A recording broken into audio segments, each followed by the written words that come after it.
आम्ही आता नागपूरच बोलत होतो. आपके धंतोली से जो फ्लाईओवर जा रहा है उसका नाम क्या है मालूम नहीं. मी त्यांना सगळ्यांना तेच सांगत होतो की तो जो फ्लायओव्हर आहे तो बनून तयार होता पण त्याचं उद्घाटन नाही झालं 2 वर्ष बिकॉज ऑफ द नेम. सो ये जो नाम का इशू है ये it's too much in Maharashtra. Same thing happen with the airports. Everywhere airports को क्या नाम देना है, everyone is like so concern. Is it same in MP also? MP में भी ऐसा कुछ है? ऐसा अभी तक नहीं है ना. हाँ नहीं ऐसा नहीं है यहाँ पर बिकॉज आई थिंक पिछले 15-20 सालों से बीजेपी गवर्नमेंट ही है ना यहाँ पे. एक ही गवर्नमेंट है, ऑपोजिशन कोई बहुत स्ट्रांग है नहीं यहाँ पे. महाराष्ट्र क्या है political माकड़ माकड़ माकड़.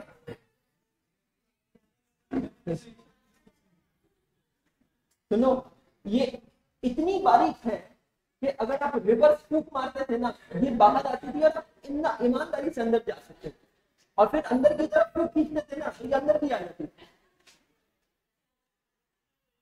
But he has chosen gymnastics.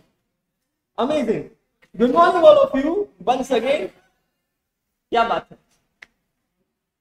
क्या कैसे हो शुक्ला जी? आप सब सेटल हो गया पक्का?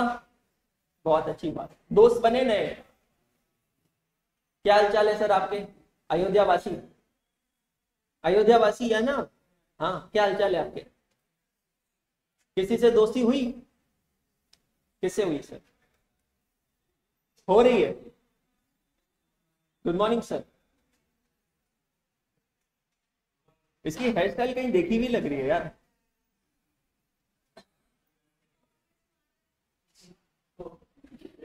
चलो बढ़िया यार. हाँ जी, हाँ मैंने इसीलिए कहा कहीं देखी भी लग रही. ये मतलब ऑप्शन नहीं है. मेरा बस नहीं चलता, नहीं तो मैं बंद कर देता बिकॉज ये सब.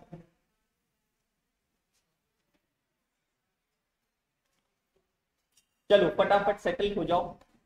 अपने क्लास में एक था ना यार जिसका हेयर स्टाइल का प्रॉब्लम नहीं था. कौन था यार वो अपन एडवांस अकाउंटिंग में बात? चौहान. उसको हेयर स्टाइल का मतलब पंखा छोड़ो तूफान भी उसका बाल तक बाका नहीं कर सकता. बाल चिपके हैं उसके.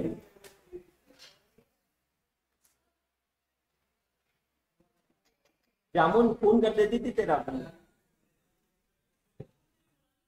Good morning Priya ji. 8:04 पे सही पढ़ाई भाई. जगह बना तो सोने की जगह लगेगी. प्रेम ईमानदारी से बता कितने बजे उठता है? तेरी आंखें देख के लगी 7:59 को उठा है. 6:50 को उठ के भी आंखें ऐसी है. क्या लेके सोया था भाई रात को?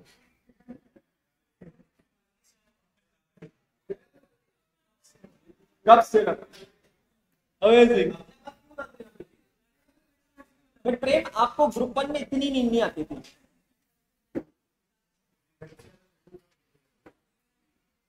ओके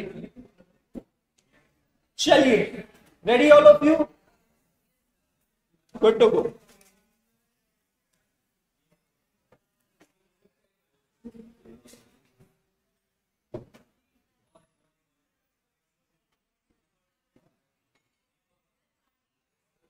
क्या पार्टी किस चीज की? आज का नहीं है मैडम, 19 जुलाई. कल क्या कैसा बोला था? 19 जुलाई. परमात्मा आप 1 महीना 6 दिन पीछे चल रहे हो. बहुत बढ़िया. और आयुष क्या हालचाल? आज बहुत खुश लग रहे हो. और खुशी आयुष्मान भव.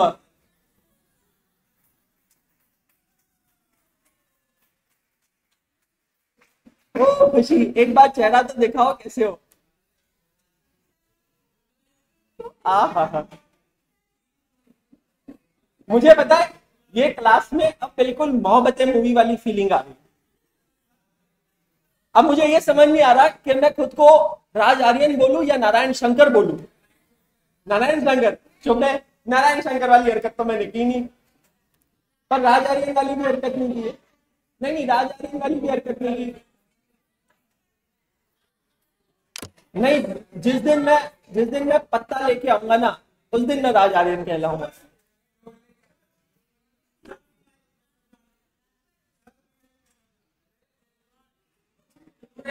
बहुत बढ़िया सर, बहुत बढ़िया। चलिए, good morning once again all of you.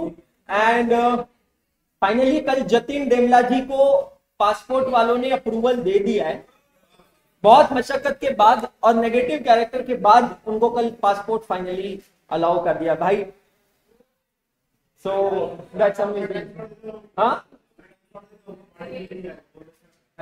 आपको पार्टी चाहिए? मैं आपको टिप देता हूँ, ध्यान से सुनिए।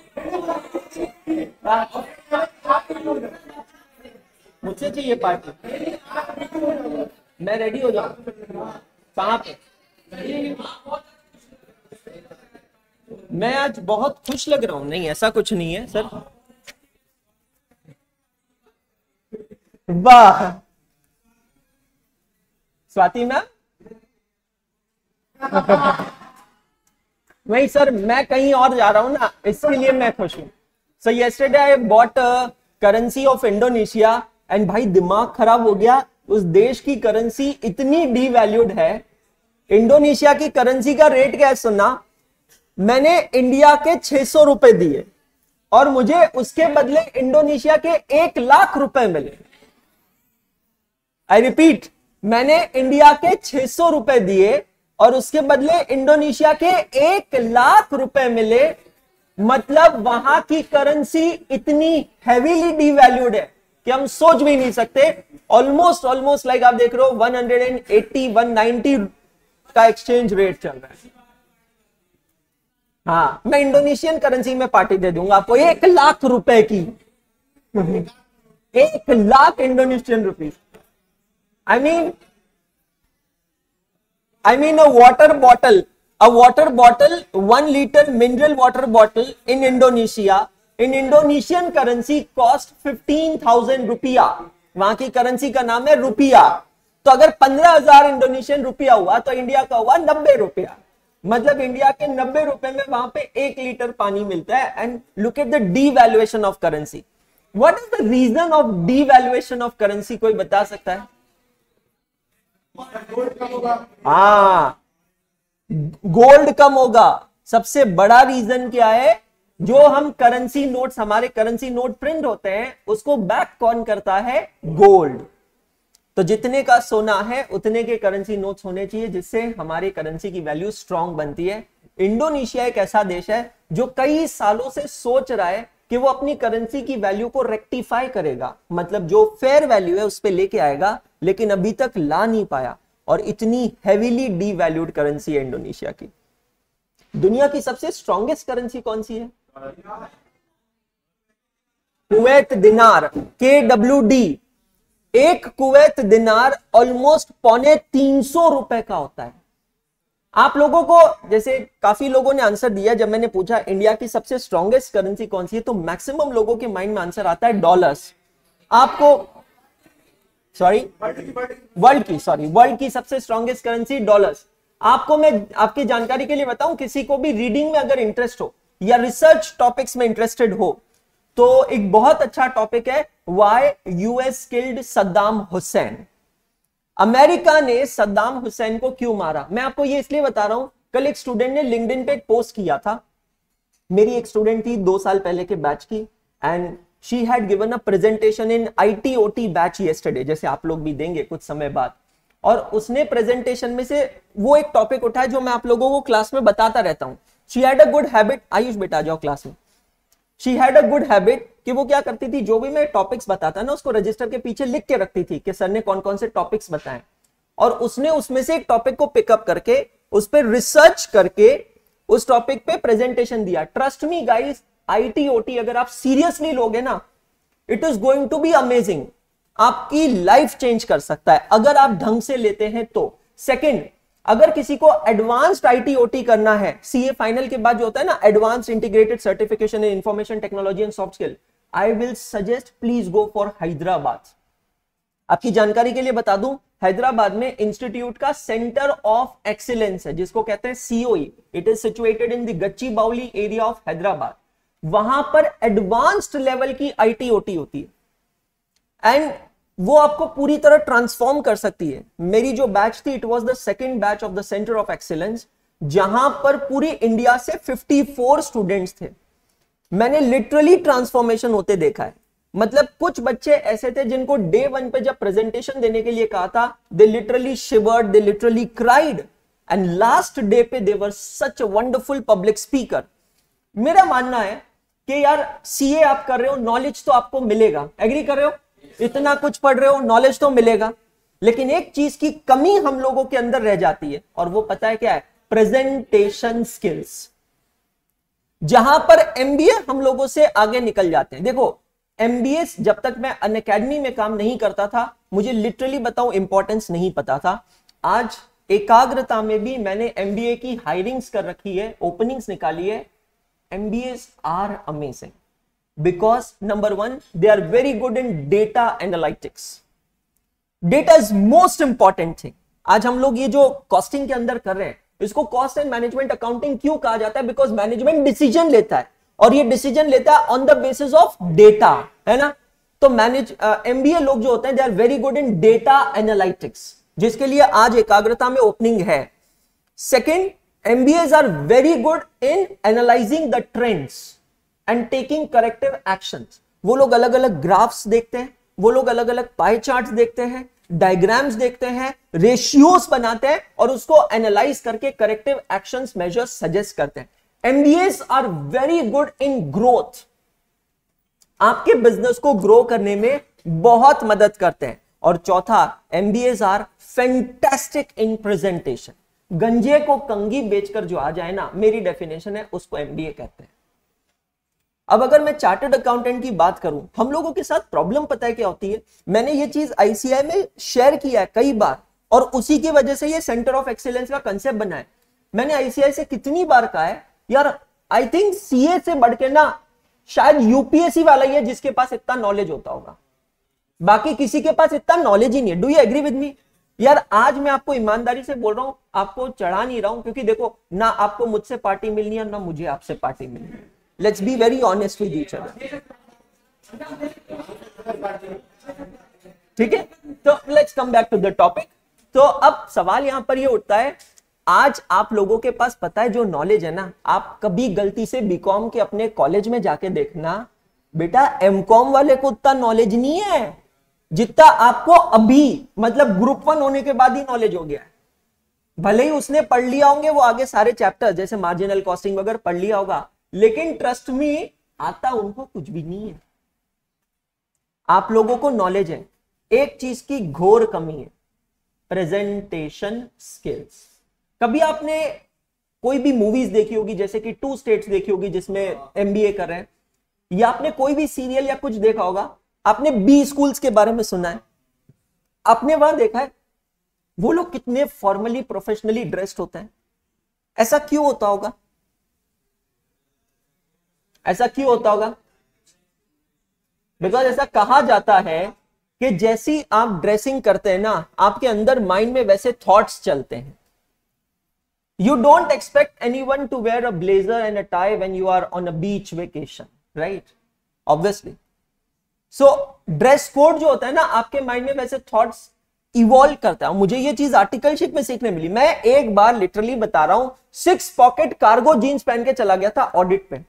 उस दिन क्लाइंट सीरियसली नहीं ले रहा मुझे, मैं जो क्वेरीज निकाल रहा हूं, जो बात में दम था पर कपड़ों में दम नहीं था। ऑफिस आकर मैंने सर से कहा, sir it was not a good day, it was not a good day at all, I am not satisfied with my work, मुझे समझ नहीं आ रहा है मैं क्या करूं, बिकॉज आज क्लाइंट ने मेरी बातों को सीरियसली नहीं लिया। And he was like very simple, do you want to know Anshul what was your mistake? मेरी किस्मत अच्छी थी, एक बॉस के सिवाय बाकी सारे बॉसेस मुझे अच्छे मिले। 4 ट्रांसफर्स लिए, 3 बॉस अच्छे मिले, 1 खराब मिला, ऑड मैन आउट। तो उन्होंने कहा, do you really want to know what is your mistake? मैंने कहा यस, एक बार जाके कांच में खुद को देख के आओ। I really went. I saw. I was wearing a funky shirt, a trendy jeans, 6-pocket cargo. And I realized, man, I literally realized. The immediately next day, I went in formals to office. I mean to the client place. When I went there, so people's perception changed, huh? People changed altogether. They gave me different level of respect. They gave me, different level of importance. They took my opinion seriously. और उस दिन मेरे अंदर क्या change हुआ, इन सब के वजह से मेरा कॉन्फिडेंस काफी बढ़ा. ये बात तो फैक्ट है. आप जैसी ड्रेसिंग रखते हैं वैसे थॉट्स आपके माइंड में चलते हैं. हम लोग जब सीए करते हैं, हम कभी इसी बारे में सोचते हैं कि हम लोग कैसे कपड़े पहनेंगे. आज आप खुद को देखो. कुछ लोग जब आप खुद को देख रहे हो अभी, तो आप में से लिटरली कुछ लोग ऐसे हैं जो कल रात को जो पहन के सोए थे, शायद वही पहनकर अभी यहां क्लास में आ गए. नहीं, मैं ऐसा एग्जाम्पल दे रहा हूं. कुछ लोग कुछ भी पहन के आ गए क्योंकि जरूरी है पहनना, बहुत इंपॉर्टेंट. अब ये समझना, एक बार इमेजिन करो, अगर आप एक्सपेरिमेंट करना चाहते हो ना, एक हफ्ते के लिए अपनी ड्रेसिंग्स चेंज करके देखना, आपका माइंड चेंज होगा, आपका परसेप्शन चेंज होगा, आपको ये चीज पता चलेगी. And that's really true. ये सारी चीजों के बारे में हम लोग कहते हैं, बट ये बहुत ज्यादा मायने रखती है. This is all very very important my dear friends. Are you getting my point? तो यार, नॉलेज हमारे पास बहुत है, बट हम लोग एमबीए से पीछे कहां रहते हैं? Presentation skills. और ये प्रेजेंटेशन स्किल आप गेन कर सकते हैं जब आप आईटी ओटी करेंगे. बट आप गेन कर सकते हैं. काफी लोग आईटी ओटी में जाके सिर्फ मोहब्बतें करके आते हैं. अलग अलग लोग मिलते हैं, अलग अलग क्लासेस के लोग मिलते हैं, तो नई प्रेम कहानियां रची जाती है वहां पे. और कुछ लोग होते हैं जो literally rigorous presentation. I have to simple set a target कि 25 दिन का आईटी ओटी है ना, मुझे 25 दिन में 20 प्रेजेंटेशंस देना है ऑन डिफरेंट टॉपिक. तो one of the topic which is worth doing research, why United States killed Saddam Hussein. And one big answer to this question is what you have gave right now when I asked you which is the strongest currency of the world, and you guys responded instantly, spontaneously. Answer was US dollars, whereas it's not that case. The strongest currency of the world was the currency of Saddam Hussein's country, that is Kuwait dinar. And this became the reason of death of Saddam Hussein. It's a very good topic. जिसको नहीं पता उनको जानना चाहिए कि Saddam Hussain was a very scholar person. He was an absolutely amazing leader, incredible person. But ये कहते हैं ऊपर वाला जब आपको कोई अच्छी चीज देता है तो उसके साथ एक चैलेंज भी देता है. एक चैलेंज भी आया, लेकिन सद्दाम हुसैन की मौत का कारण सिर्फ उसके खुद के चैलेंजेस नहीं थे. सद्दाम हुसैन की मौत का कारण था यूएस डॉलर और कुवैत दिनार का एक्सचेंज रेट. बाकी मैं रिसर्च के लिए आपके ऊपर छोड़ता हूं, आपको ये टॉपिक पर रिसर्च करना है. It's an amazing topic. अब इमेजिन करो, सपोज आज आपका आईटी ओटी का सेशन है, ओरिएंटेशन का सेशन है, और आप यहां डाइस पे आकर इस टॉपिक के ऊपर स्पीच देते हैं, प्रेजेंटेशन देते हैं. हो सकता है आप में से कोई कंटेंट क्रिएटर बनना चाहते हो. देखो, मैं सबको बता रहा हूं, बॉयफ्रेंड सबको बनना है, पति भी सबको बनना है, सब चीजें सबको करना है. लेकिन अभी ये जो एज है ना आपकी, ये एज है आपको खुद में इन्वेस्ट करना चाहिए. This is the age where you should invest in yourself. What are the good things that you can learn right now? Tell me, what are the good things? मैं कैमरा में भी देखा कुछ लोग हैं, भाई अगर आप एडिक्ट है ना स्टॉक मार्केट के लिए, बहुत गलत कर रहे हो. अभी ट्रस्ट मी, बहुत गलत कर रहे हो. आप ये मत सोचो कि सर आज सेंसेक्स इतना है, आज पैसा डालेंगे बाद में. पहली बात, आज तेरा पैसा तेरा है ही नहीं. आज जो पैसा लगा रहे हो वो किसका है? माँ बाप. ये सही है? सही बोल रहा हूं मैं? आज अगर आपके पास समय है तो आज आपका समय सबसे बड़ी इन्वेस्टमेंट है आपकी, more than money. It is worth more than money. Where can you invest this time? Number one, let me tell you, is to gain the IT skills. That is the most important thing. everyone should know basic computers. And when I say basic computer, that doesn't mean Word, Excel, PowerPoint anymore. Nowadays, no, not even Tally. Nowadays, you must know Chat GPT. Basic Chat GPT आना चाहिए. Nowadays, you must know DTP. Does anyone knows what is the full form of DTP? Desktop Publishing. DTP. What is exactly DTP? बहुत कम लोगों को यह पता होता है कि आपके कंप्यूटर की की के ऊपर दो कीज होती है, एक लंबी वाली जिसे कहते हैं स्पेस बार और एक छोटी सी की जो कोने में पड़ी होती है उसे कहते हैं टैब. बहुत सारे लोग, अगर अभी मैं आपसे कहूं ना एक पैराग्राफ टाइप करके दिखाओ, मैक्सिमम लोग पता है क्या करेंगे, स्पेस बार का यूज करेंगे, बिकॉज टैब का फंक्शन किसी को यूज करना नहीं आता. यह आना चाहिए आपको. मेल मर्ज आना चाहिए, पिवट टेबल आना चाहिए, वी लुकअप आना चाहिए, ऐसी सारे बेसिक फंक्शंस आने चाहिए. तो this is the time where if you invest your time in these things, it will be much more rewarding as compared to you may earn some money by investing in stocks, because this is something which is going to increase with time. तो first skill मैंने क्या बताई? IT skill. Second is general knowledge. Select a YouTube channel of current affairs. Ensure as a UPSC student you daily watch that session of current affairs. You must know what is going around the world. Do you know, guys, that the best brains of the world, they were not born as the best brains. They were developed as the best brains. And how do you say that they were developed as the best brains? Because of their surroundings. That's very important. अगर आज मेरी surrounding में, मैं फिर से कह रहा हूं, देखो मैं एक जनरल एग्जांपल दे रहा हूं, पर्सनली मत लेना. आज मेरी सराउंडिंग में, जब मैं भी पढ़ता था, मेरी सराउंडिंग में हम 7-8 दोस्त थे, उसमें से 4-5 लोग कमिटेड थे. तो मैं जब उनको देखता था ना, 4 बार देखता, 5वीं बार मेरा भी मन होता था, मतलब यार मुझे भी कमिटमेंट में हो. आप समझ रहे हो, ये नॉर्मल है, ये नॉर्मल है. लेकिन मैं सच बता रहा हूं, मैंने खुद को बहुत रेस्ट्रिक्टेड रखा और वो थॉट्स आज मैं आपके साथ शेयर कर रहा हूं. मुझे लगा करना चाहिए, इसीलिए मैं शेयर कर रहा हूं. मैंने अपने लाइफ के गोल्स पता है क्या सेट किए? सिंपल, कि मैं एक परफेक्टली कॉम्पिटिटिव मार्केट में हूं. ये फैक्ट कह रहा हूं मैं. आपको क्या लग रहा है आप अकेले सीए कर रहे हो? आप जिस दिन सीए बनोगे, कैंपस प्लेसमेंट इंटरव्यू होगा ना, 2000 से 2500 फ्रेश क्वालिफाइड चार्टर्ड अकाउंटेंट एक हॉल में बैठे होंगे. अबे ये सोच कि इस परफेक्टली कॉम्पिटिटिव मार्केट में मैं मोनोपोली कैसे बनूं, तब जाकर बात बनेगी. Daily you ask a question to yourself, why should someone hire me? How am I employable? How can I earn money? मैं फिर से रिपीट कर रहा हूं, बार बार रिपीट कर रहा हूं, जो आप कर रहे हो अभी, उससे आप सिर्फ अपनी जरूरत पूरी कर सकते हो. लेकिन अगर आप अपनी इच्छाएं पूरी करना चाहते हो तो बस इतने से काम नहीं बनेगा.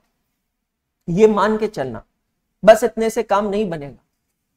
आपके दूसरे बड़े भाई या पेरेंट्स, चाचा या आपके फ्रेंड्स आपसे कहते होंगे कि बेटा अपनी जरूरतों को लिमिटेड रखो. मैं आज आपको अपना, आपका दोस्त होने के नाते, आपका बड़ा भाई होने के नाते, जो भी आप समझना है, चाचा ताऊ जो भी समझना है, उसके नाते एक सी बोलूं, अपनी रूम के अंदर ना एक पेपर चिपकाओ, उस पर लिखो माय टारगेट्स अंडर 30.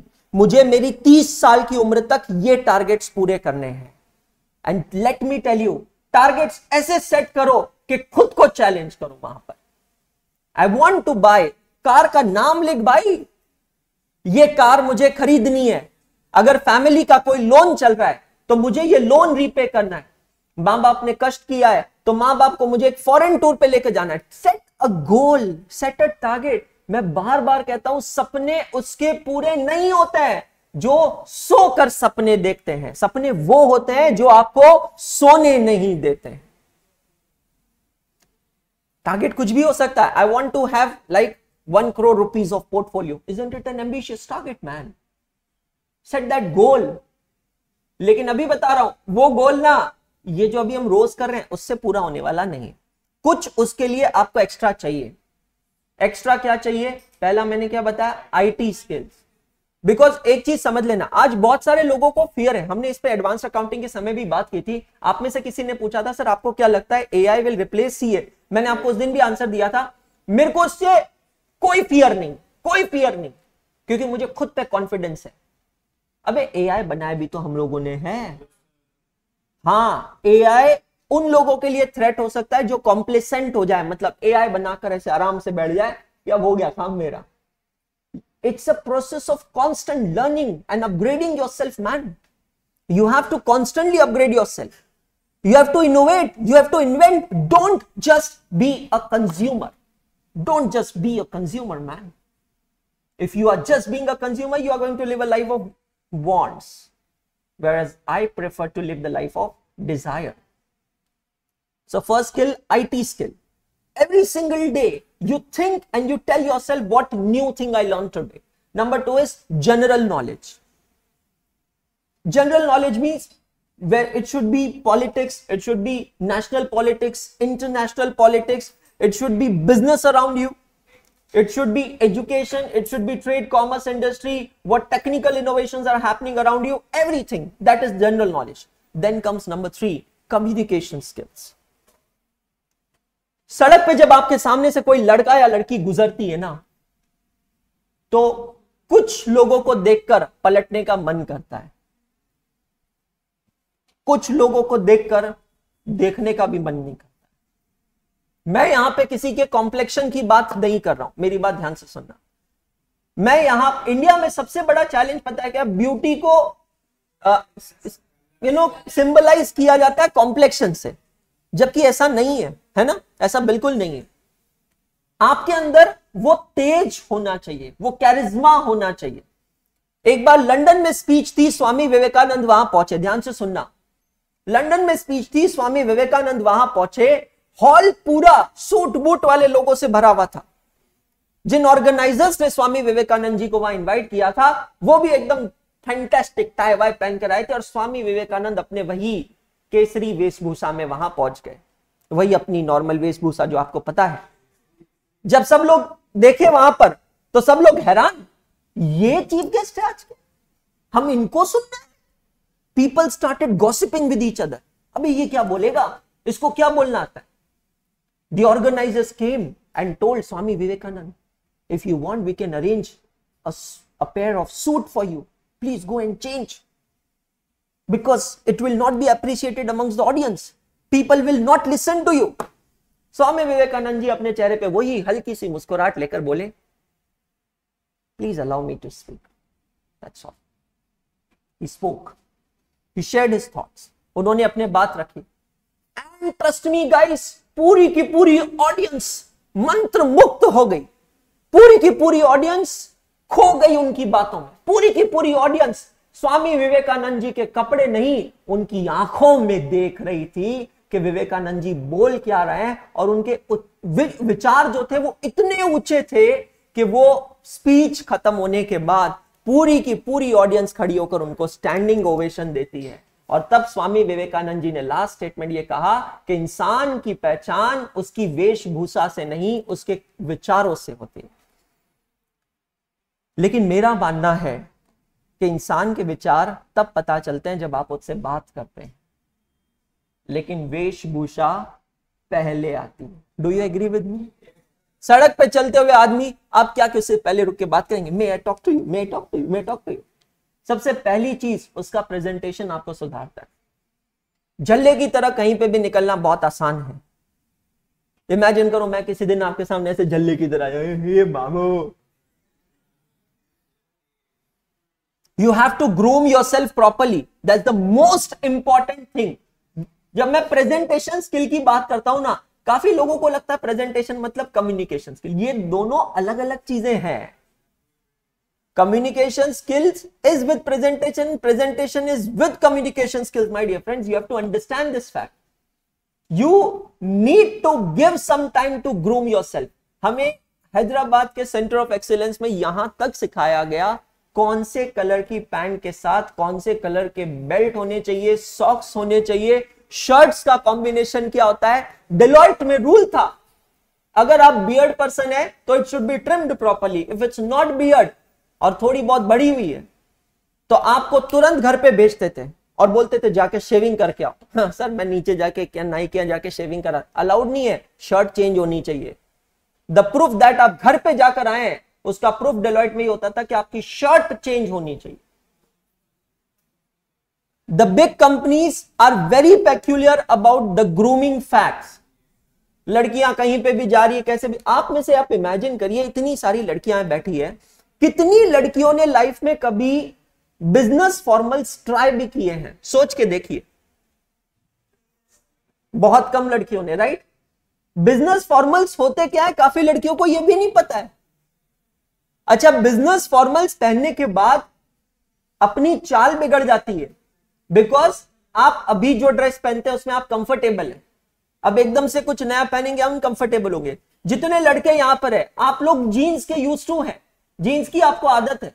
एक बार आप फॉर्मल्स पहन के देखिए, एक बार आप चीनोस पहन के देखिए, आपको पता चलेगा औरी की तरह चलने लगेंगे। क्यों ऐसा? क्योंकि आदत नहीं है। हम लोग कॉन्शियस होंगे जिस दिन हम शर्ट पहनेंगे, जिस दिन हम टाई पहनेंगे। आई मीन आपको पता है काफी इंटरव्यूज में ये कहा जाता है, क्योंकि लड़के टाई पहन के आते हैं ना, काफी इंटरव्यूज में ये कहा जाता है open your tie and tight again. वहां सबकी फट जाती है। पता है क्यों? क्योंकि काफी लोग टाई की नॉट बांधना आती नहीं है वो। अच्छा, काफी लोग ऐसे होते हैं जो 1-2 साल से नॉट बांध के रखे हैं, वही टाई को ऐसा ऊपर से पहनते हैं और उसी को लटका देते हैं। आपको क्या लगता है इंटरव्यूअर? अबे इंटरव्यूअर को समझ क्या रखे हो? अगर आपके पास सीए की डिग्री है, इंटरव्यूअर को पता है इसको company act, income tax act सारा ज्ञान है, आईसीआई ने एग्जाम लिया, ये पास कर चुका है, समझ रहे हो? वो वहां पर क्या चेक करने आया है? आपको एज अ पर्सनैलिटी देखने आया।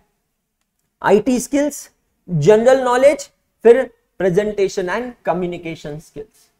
नाउ प्रेजेंटेशन स्किल्स पे मैंने बात की and it starts from now. हाँ, मतलब आप क्लास में भी आ रहे हैं तो आप एक पब्लिक फोरम में आ रहे हैं, you are coming to a public diaspora.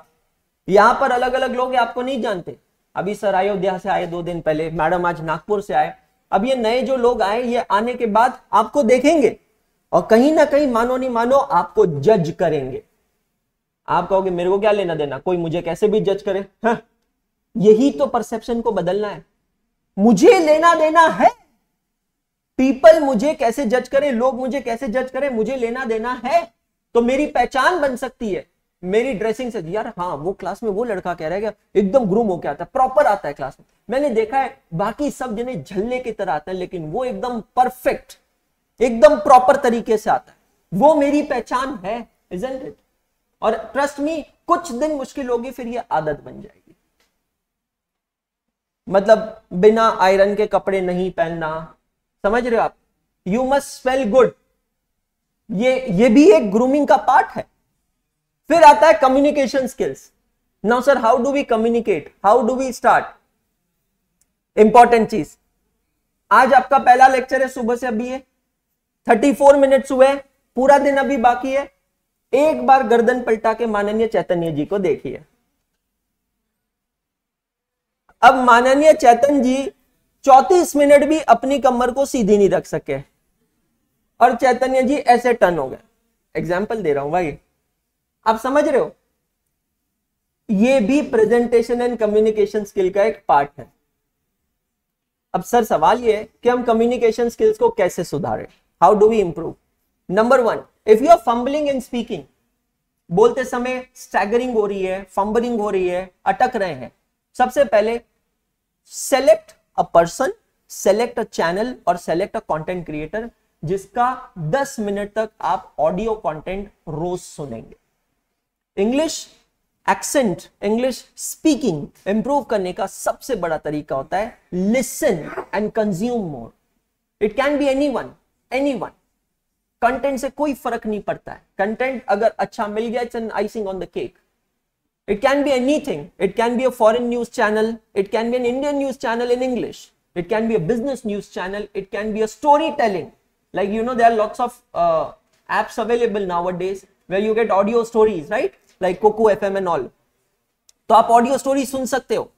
10 minutes of listening will change you.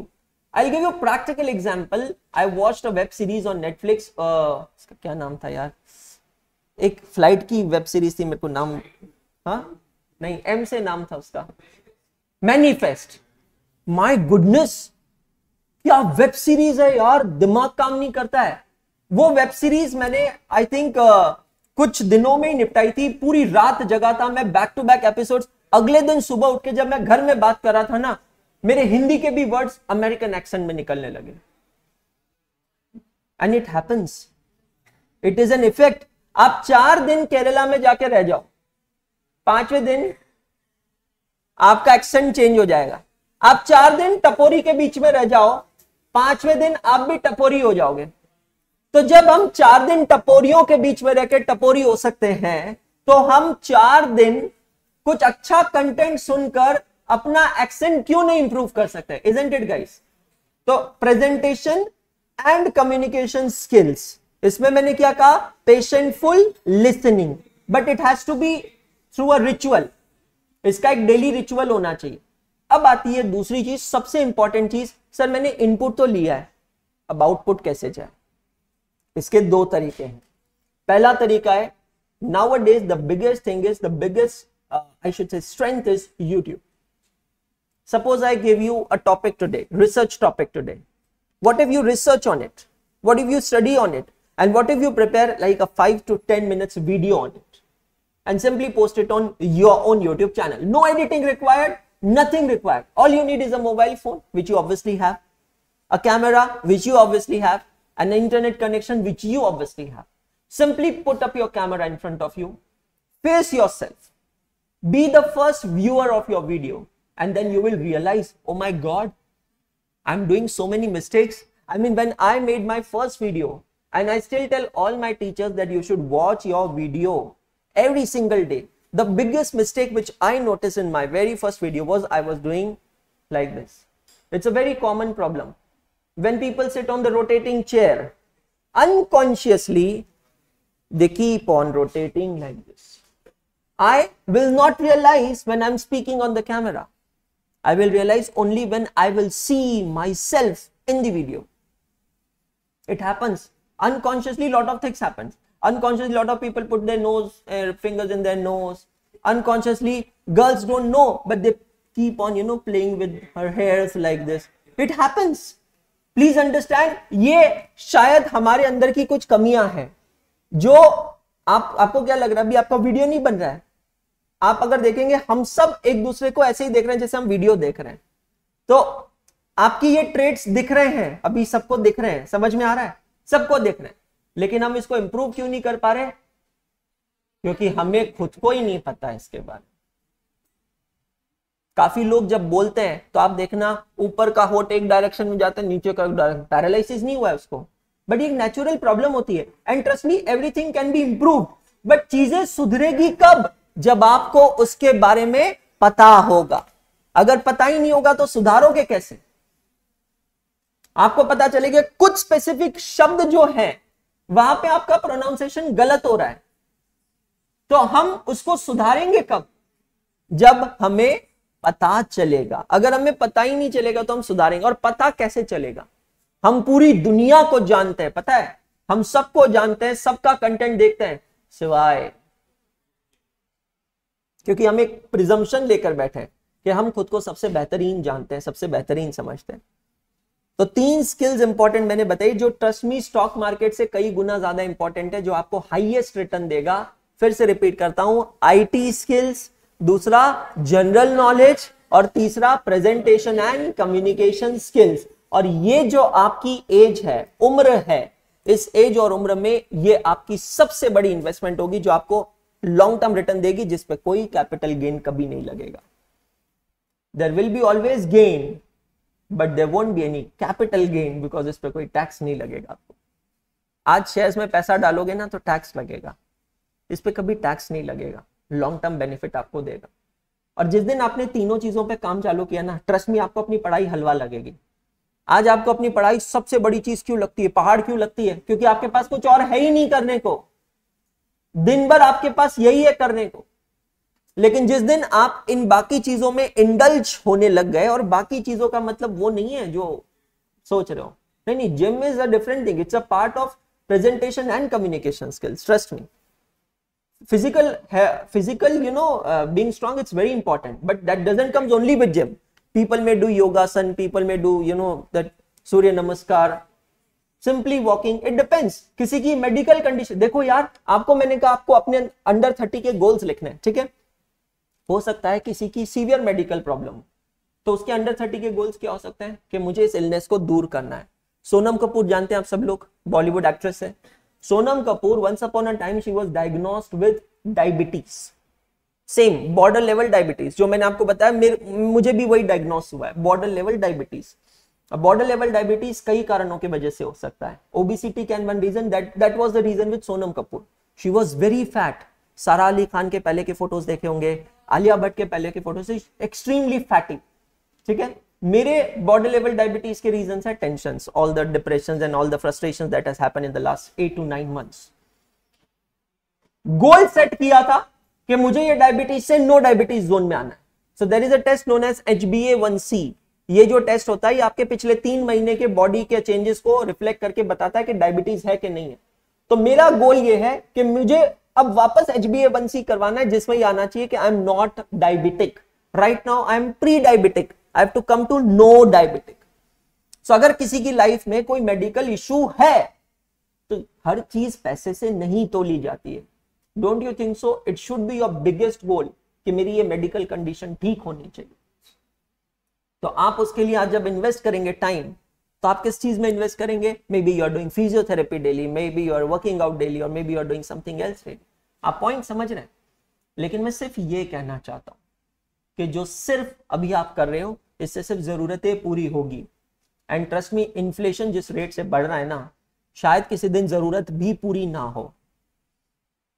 तो अगर इच्छा की लाइफ जीना चाहते हो, तो एक्स्ट्रा कुछ करना सीखो. अभी आप परफेक्टली कॉम्पिटिटिव मार्केट में हो, try to be into monopolistic market. जिस दिन ये होगा, उस दिन ही कुछ होगा. समझ में आया? Any questions anyone? सीधे क्यों बैठ गए सर? हाँ, आपका टी शर्ट प्रेजेंटेशन को कॉम्प्लीमेंट नहीं कर रहा है भाई. मैं यहां किसी को नहीं कह रहा कि टाई वाई पहन के आओ, बट एक बार ट्राई जरूर करना to get professionally dressed, and it will change your perception. हाँ जी, how many of you have chat GPT installed on your phone? Very few. काफी लोगों को तो पता भी नहीं होगा क्या है. एंड ट्रस्ट मी, सिर्फ ट्राई करके देखो. मैं कोई कोर्स करने को नहीं कह रहा हूं भाई, सुनो, मैं कोई कोर्स करने को नहीं कह रहा हूं. सिर्फ ट्राई करके देखो, छोटी छोटी चीजों में यूज करने की कोशिश करो. आपको पता चलेगा कि चीजें कितनी अलग लेवल पे चली गई है, हम लोग किस लेवल पे जा सकते हैं. हमारी सोच आज जो है ना भाई, मैं सच बता रहा हूं, कॉस्टिंग, FM, ऑडिट, फिर backlogs, advanced accounts, law, taxation, क्योंकि हम उसके आगे कभी सोच ही नहीं रहे. आपको क्या करना है, इस पूरे रूटीन में थोड़ी सी चीजें ऐड करनी है. अरे सर जो है उसके लिए टाइम नहीं मिलता, टाइम अपने आप निकलेगा. एक चीज हमेशा याद रखना, time is best utilized when it is scarce, time is wasted when it is in abundance. समय बेहतरीन यूज होता है जब समय कम होता है, समय वेस्ट होता है जब समय बहुत ज्यादा होता है. कल आप नहीं थे यहां पे क्लास में, दिन भर हॉस्टल में थे, हाँ, लाइव देख रहे थे, तबीयत खराब थी, ऑब्वियसली वो एफिशिएंसी नहीं निकल पाई होगी जो क्लास में निकल सकती थी, है ना? तो इस चीज का ध्यान रखना. क्लियर? चलिए आगे. चलिए, बहुत बढ़िया, सबके लिए जोरदार तालियां, सभी बच्चों के लिए. अमेजिंग. भाई जी लिखते हैं यहां पर, बीकॉम की एग्जाम चैट जीपीटी से क्लियर किया है मैंने. बहुत बढ़िया. नाउ क्वेश्चन नंबर 8 जो कल हम लोगों ने देखा था, उसको मैंने पूरा सॉल्व किया अपने फॉर्मेट में. ये मैं आपके साथ शेयर कर दूंगा. समझ में आया? ये पीडीएफ पूरा जब बन जाएगा आपके साथ शेयर कर दूंगा. कॉस्ट शीट कल हम लोगों ने खत्म किया है, इंडेक्स आप लोगों ने बना लिए होंगे, ऐसी मैं उम्मीद करता हूं. Done all of you? अब आप ओपन करेंगे chapter number 8, unit and batch costing. C for costing and C for common sense. इस तरीके से हम लोग करेंगे शुरू। दोस्तों हम लोग पहुंच चुके हैं मेथड ऑफ कॉस्टिंग पे। It's only matter of 2 more topics और फिर आपके इंटरेस्ट के बेसिस पे मैं डिसाइड करूंगा आगे मैं कौन से टॉपिक्स लूंगा। ट्रस्ट मी गाइस, आप लोगों को लग रहा है कि ये क्लास का ड्राइवर मैं हूं, बट ऑनेस्टली स्पीकिंग ये क्लास के ड्राइवर आप लोग हैं। आप लोगों का इंटरेस्ट, आप लोगों के एक्सप्रेशंस, आप लोगों के क्वेश्चंस के बेसिस पे डिसाइड हो रहा है कि कौन से टॉपिक्स लेने चाहिए। वैसे भी कॉस्टिंग के अंदर कोई लिंक नहीं है एक टॉपिक का दूसरे के साथ। ट्रस्ट मी, इतना सिंपल, इतना आसान है ये। ठीक है, हम लोग अभी है मेथड ऑफ कॉस्टिंग में। हम लोगों ने डिस्कस किया था मेथड्स ऑफ कॉस्टिंग के बारे में कि कब कौन सी मेथड ऑफ कॉस्टिंग यूज करते हैं। ये डिपेंड करता है मल्टीपल फैक्टर्स पे। फैक्टर होता है जैसे कि आप क्या प्रोडक्ट बना रहे हैं। प्रोडक्ट को हम लोग टेक्निकली कहते हैं cost object. What is the meaning of cost object? It means the product और the service for which the cost it's to be ascertained separately. तो आप क्या कॉस्ट ऑब्जेक्ट बना रहे हैं। नंबर 2, उसको बनाने की प्रोसेस क्या है, मैन्युफैक्चरिंग प्रोसेस क्या है। नंबर 3, जो कॉस्ट ऑब्जेक्ट आप बना रहे हैं वो किस इंडस्ट्री से बिलोंग करता है, बिकॉज काफी बार आपको इंडस्ट्री का भी रेफरेंस लेना पड़ता है। आपको क्या लगता है, आप ये जो बड़े बड़े हॉस्पिटल्स में जाते हैं, जैसे अपोलो हॉस्पिटल में जाते हैं, फोर्टिस में जाते हैं, बॉम्बे हॉस्पिटल में जाते हैं, यहां पर ये जो डॉक्टर्स होते हैं, ठीक है, एक बहुत ही कॉमन सेंस का क्वेश्चन पूछ रहा हूं मैं आपको, ये डॉक्टर्स का रेम्यूनरेशन का टर्म क्या होता होगा? I mean what would have been the terms? Are they on fix salary basis या क्या टर्म्स होते हैं? What do you think? Number of hours एक बेसिस आया और नंबर ऑफ पेशेंट्स आया है, जॉब बेसिस, सर्जरी बेसिस, और let me tell you correct answer अभी तक आया नहीं है।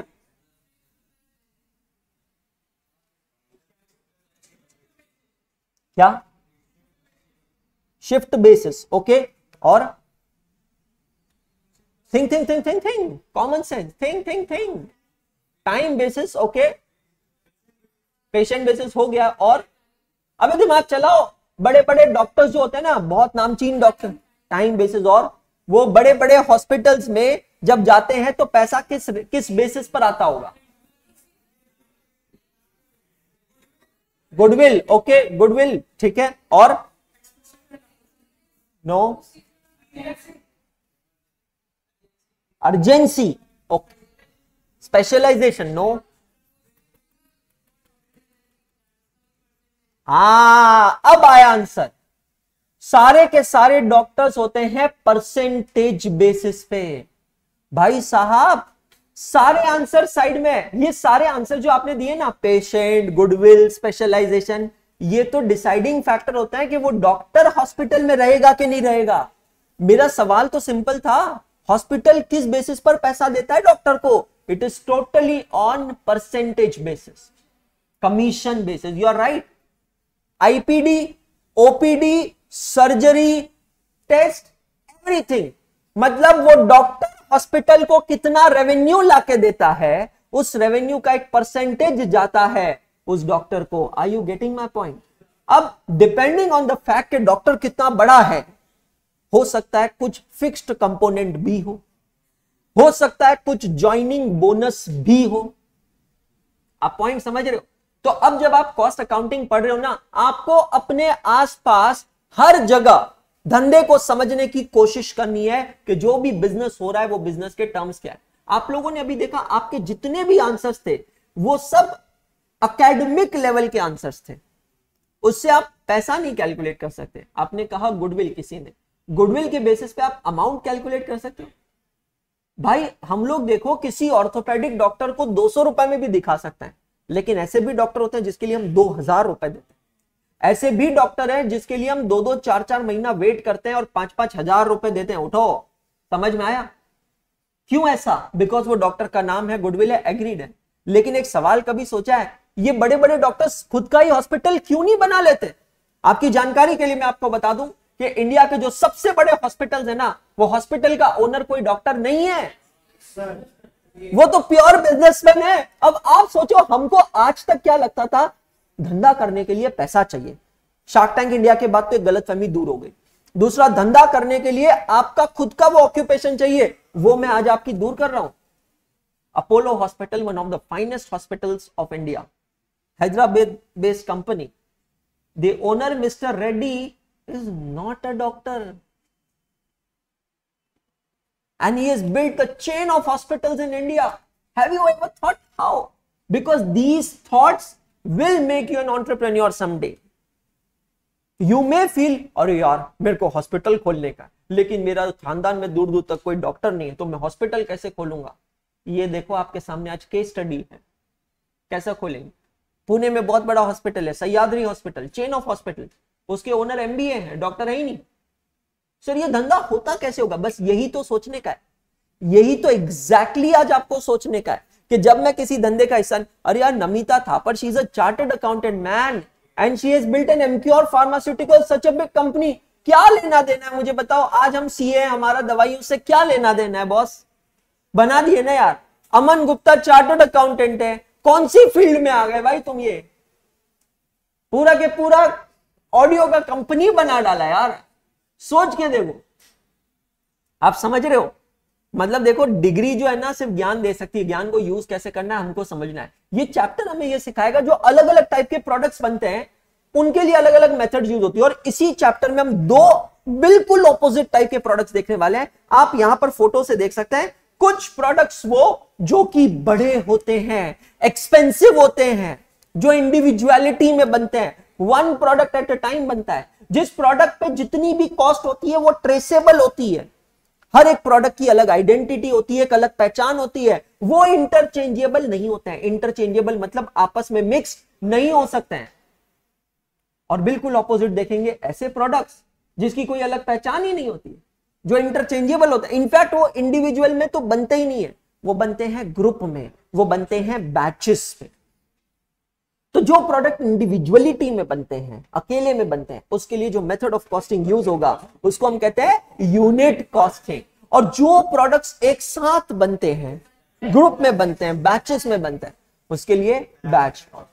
अपने दिमाग में हमें सोचना है कि यार अब मेरे आसपास जितनी चीजें हैं उनमें से क्या चीजें यूनिट कॉस्टिंग की होगी और क्या चीजें बैच कॉस्टिंग की होगी। ये फोटोग्राफ को देखकर लगता है काफी बार कि हो सकता है सिर्फ जो बड़ी चीजें होती है वो यूनिट कॉस्टिंग में आती है, क्योंकि फोटो में दिख रही है BMW, फोटो में दिख रही है एक शिप। लेकिन एक बात बताओ, अगर एक सॉलिटेयर डायमंड रिंग है तो क्या solitaire diamond ring unit costing में नहीं आई? व्हाट इज अ सॉलिटेयर, कोई बताएगा?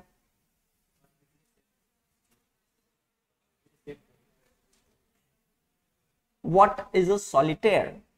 Anyone? लड़कियों को नहीं पता सॉलिटेयर क्या है? एक single diamond, a solitaire is a diamond which is perfectly cutted, perfectly finished. आपको पता है डायमंड की वैल्यू मल्टीपल चीजों से आती है। डायमंड का क्वालिटी जो होता है वो डायमंड के लाइट पे डिपेंड करता है, कलर पे डिपेंड करता है, डायमंड कितनी लाइट थ्रो करता है उस पे डिपेंडेंट होता है। लेकिन इन सब में से सबसे बड़ी चीज जिससे डायमंड की कॉस्ट एक्चुअली बढ़ती है वो है डायमंड की कटिंग। कैन यू टेल मी कौन सा शहर भारत में मशहूर है डायमंड की कटिंग के लिए? Surat, correct answer. Surat is known as the diamond city of India. आपको पता है दुनिया के सबसे बेहतरीन डायमंड की कटिंग सूरत में होती है। What it takes for a diamond cutting? इतना सा डायमंड होता है। अरे डायमंड कटिंग की फैक्ट्री मतलब ऐसे सिलाई मशीन जैसी छोटी सी मशीन होती है, उस पर डायमंड की कटिंग होती है। Diamond is the hardest metal of the world. Hardest metal, hardest metal की कटिंग सूरत में होती है, हमारे देश में होती है। सॉलिटेयर, मैं आपको यहां इमेज दिखाता हूं what exactly solitaire looks like. These are the most expensive diamonds of the world. This is a solitaire. This is a solitaire. Now, if you look at this piece of stone, tell me जब ये naturally निकला था, mine से निकला था, extract हुआ था, तो ये इसी शेप में एक्सट्रैक्ट हुआ होगा? ये तो पत्थर था, ये तो पत्थर था। इस पत्थर को कट किया गया है ये शेप देने के लिए। ये वी शेप जितना परफेक्ट होता है डायमंड की कॉस्ट उतनी ज्यादा होती है। ये इसके ऊपर आपको जो छोटे छोटे कट्स दिख रहे हैं जिससे टकरा के लाइट इधर उधर पास ऑन होती है, ये जो छोटे छोटे कट्स हैं ये नेचुरली है। This is the skill of diamond cutting. कितना प्रिसाइसली, कितना शार्पली आप उसको कट करते हैं, तभी तो डायमंड चमकता है। बिकॉज ये अलग अलग डायरेक्शन की कटिंग लाइट अलग अलग जगह थ्रो करती है। बचपन में आपने एक टॉपिक पढ़ा होगा फिजिक्स के अंदर, लाइट नाम से एक टॉपिक पढ़ा होगा, मिरर के नाम से, कॉन्वेक्स मिरर, कॉन्केव मिरर, है ना, ट्रांसल्यूसेंट, ट्रांसपेरेंट, ओपेक, ये सारी चीजें आपने पढ़ी होगी। आपने देखा होगा कि लाइट्स जब पास ऑन होती है तो अलग अलग डायरेक्शन में थ्रो होती है। If there is a straight mirror, जिसको हम बार मिरर कहते हैं, light straight away pass on through it. लेकिन जो झूमर आपने देखे हैं, शैंडिलियर्स देखे हैं, शैंडिलियर्स में इस तरीके की कांच के टुकड़े लटक रहे होते हैं। क्यों लटकता है? क्योंकि वो लाइट मल्टीपल जगह से रिफ्लेक्ट होती है। एक मूवी आई थी प्रेम रतन धन पायो, वो मूवी में शीश महल दिखाया गया। वो शीश महल बेसिकली है, पुराने जमाने में जब इलेक्ट्रिसिटी नहीं थी, I belong from Jodhpur, Jodhpur में मेहरानगढ़ फोर्ट है जो बहुत पुराना है, मतलब 13th 14th सेंचुरी का है।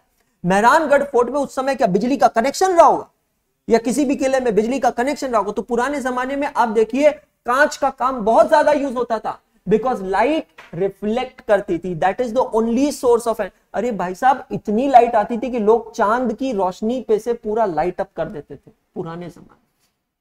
ये वही तो साइंस है। Solitaire diamond ring, it's very expensive. एक डिसेंट साइज का solitaire, decent size means this side solitaire, जो अगर किसी ने पहना है तो दिखना चाहिए, decent size of solitaire in a golden ring, it cost nothing less than 1 crore to 2 crore rupees. और लड़कियों को पता नहीं है सॉलिटेयर क्या होता है। हाँ, समझ में आया आपको? अब जरा सोचो सॉलिटेयर रिंग के लिए कौन सा मेथड ऑफ कॉस्टिंग यूज होता होगा। बट सर आपने तो जो फोटोज दिखाए थे उसमें तो सिर्फ बड़ी बड़ी एसेट्स दिख रही थी, बड़ी बड़ी कॉस्ट ऑब्जेक्ट दिख रही थी। ऐसा जरूरी नहीं है। It can be valuable objects, जिसको बनाने में काफी खर्चा लगता है, इंडिविजुअली काफी कॉस्ट लगती है। मार्केट में बहुत सारे टूथपेस्ट आते हैं, क्या लगता है टूथपेस्ट के लिए कौन सा मेथड ऑफ कॉस्टिंग यूज होता है? कभी आपने ये एफएमसीजी प्रोडक्ट्स को टर्न करके देखा, उसके पीछे लिखा होता है batch number. What is the meaning of that batch number, कि वो कौन से लॉट में बना है। कभी कभी देखो किसी एक पर्टिकुलर, मैगी का केस हुआ था कुछ साल पहले, आपको याद है? मार्केट से मैगी गायब हो गई थी क्योंकि एक स्पेसिफिक बैच ऑफ मैगी के अंदर लेड का कंटेंट ज्यादा निकला था। तो मैगी कंपनी ने क्या किया, जब आइडेंटिफाई हुआ कि उस पर्टिकुलर बैच में प्रॉब्लम है, तो मार्केट से वो पूरा के पूरा बैच गायब करवा दिया। Batch means group of people of common interest. Unit costing, एक यूनिट की costing. Batch costing, multiple units की कॉस्टिंग। कुछ एग्जांपल्स मैंने यहां पे दिए।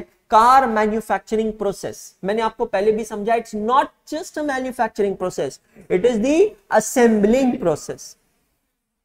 कल मैं आप लोगों को दिखाऊंगा एक असेंबली प्रोसेस, पूरी लाइन आपको दिखाऊंगा कि कैसे प्रोसेसिंग होती है, कौन कौन से स्टेप्स पहले होते हैं बाद में होते हैं, आपको समझ में आएगा।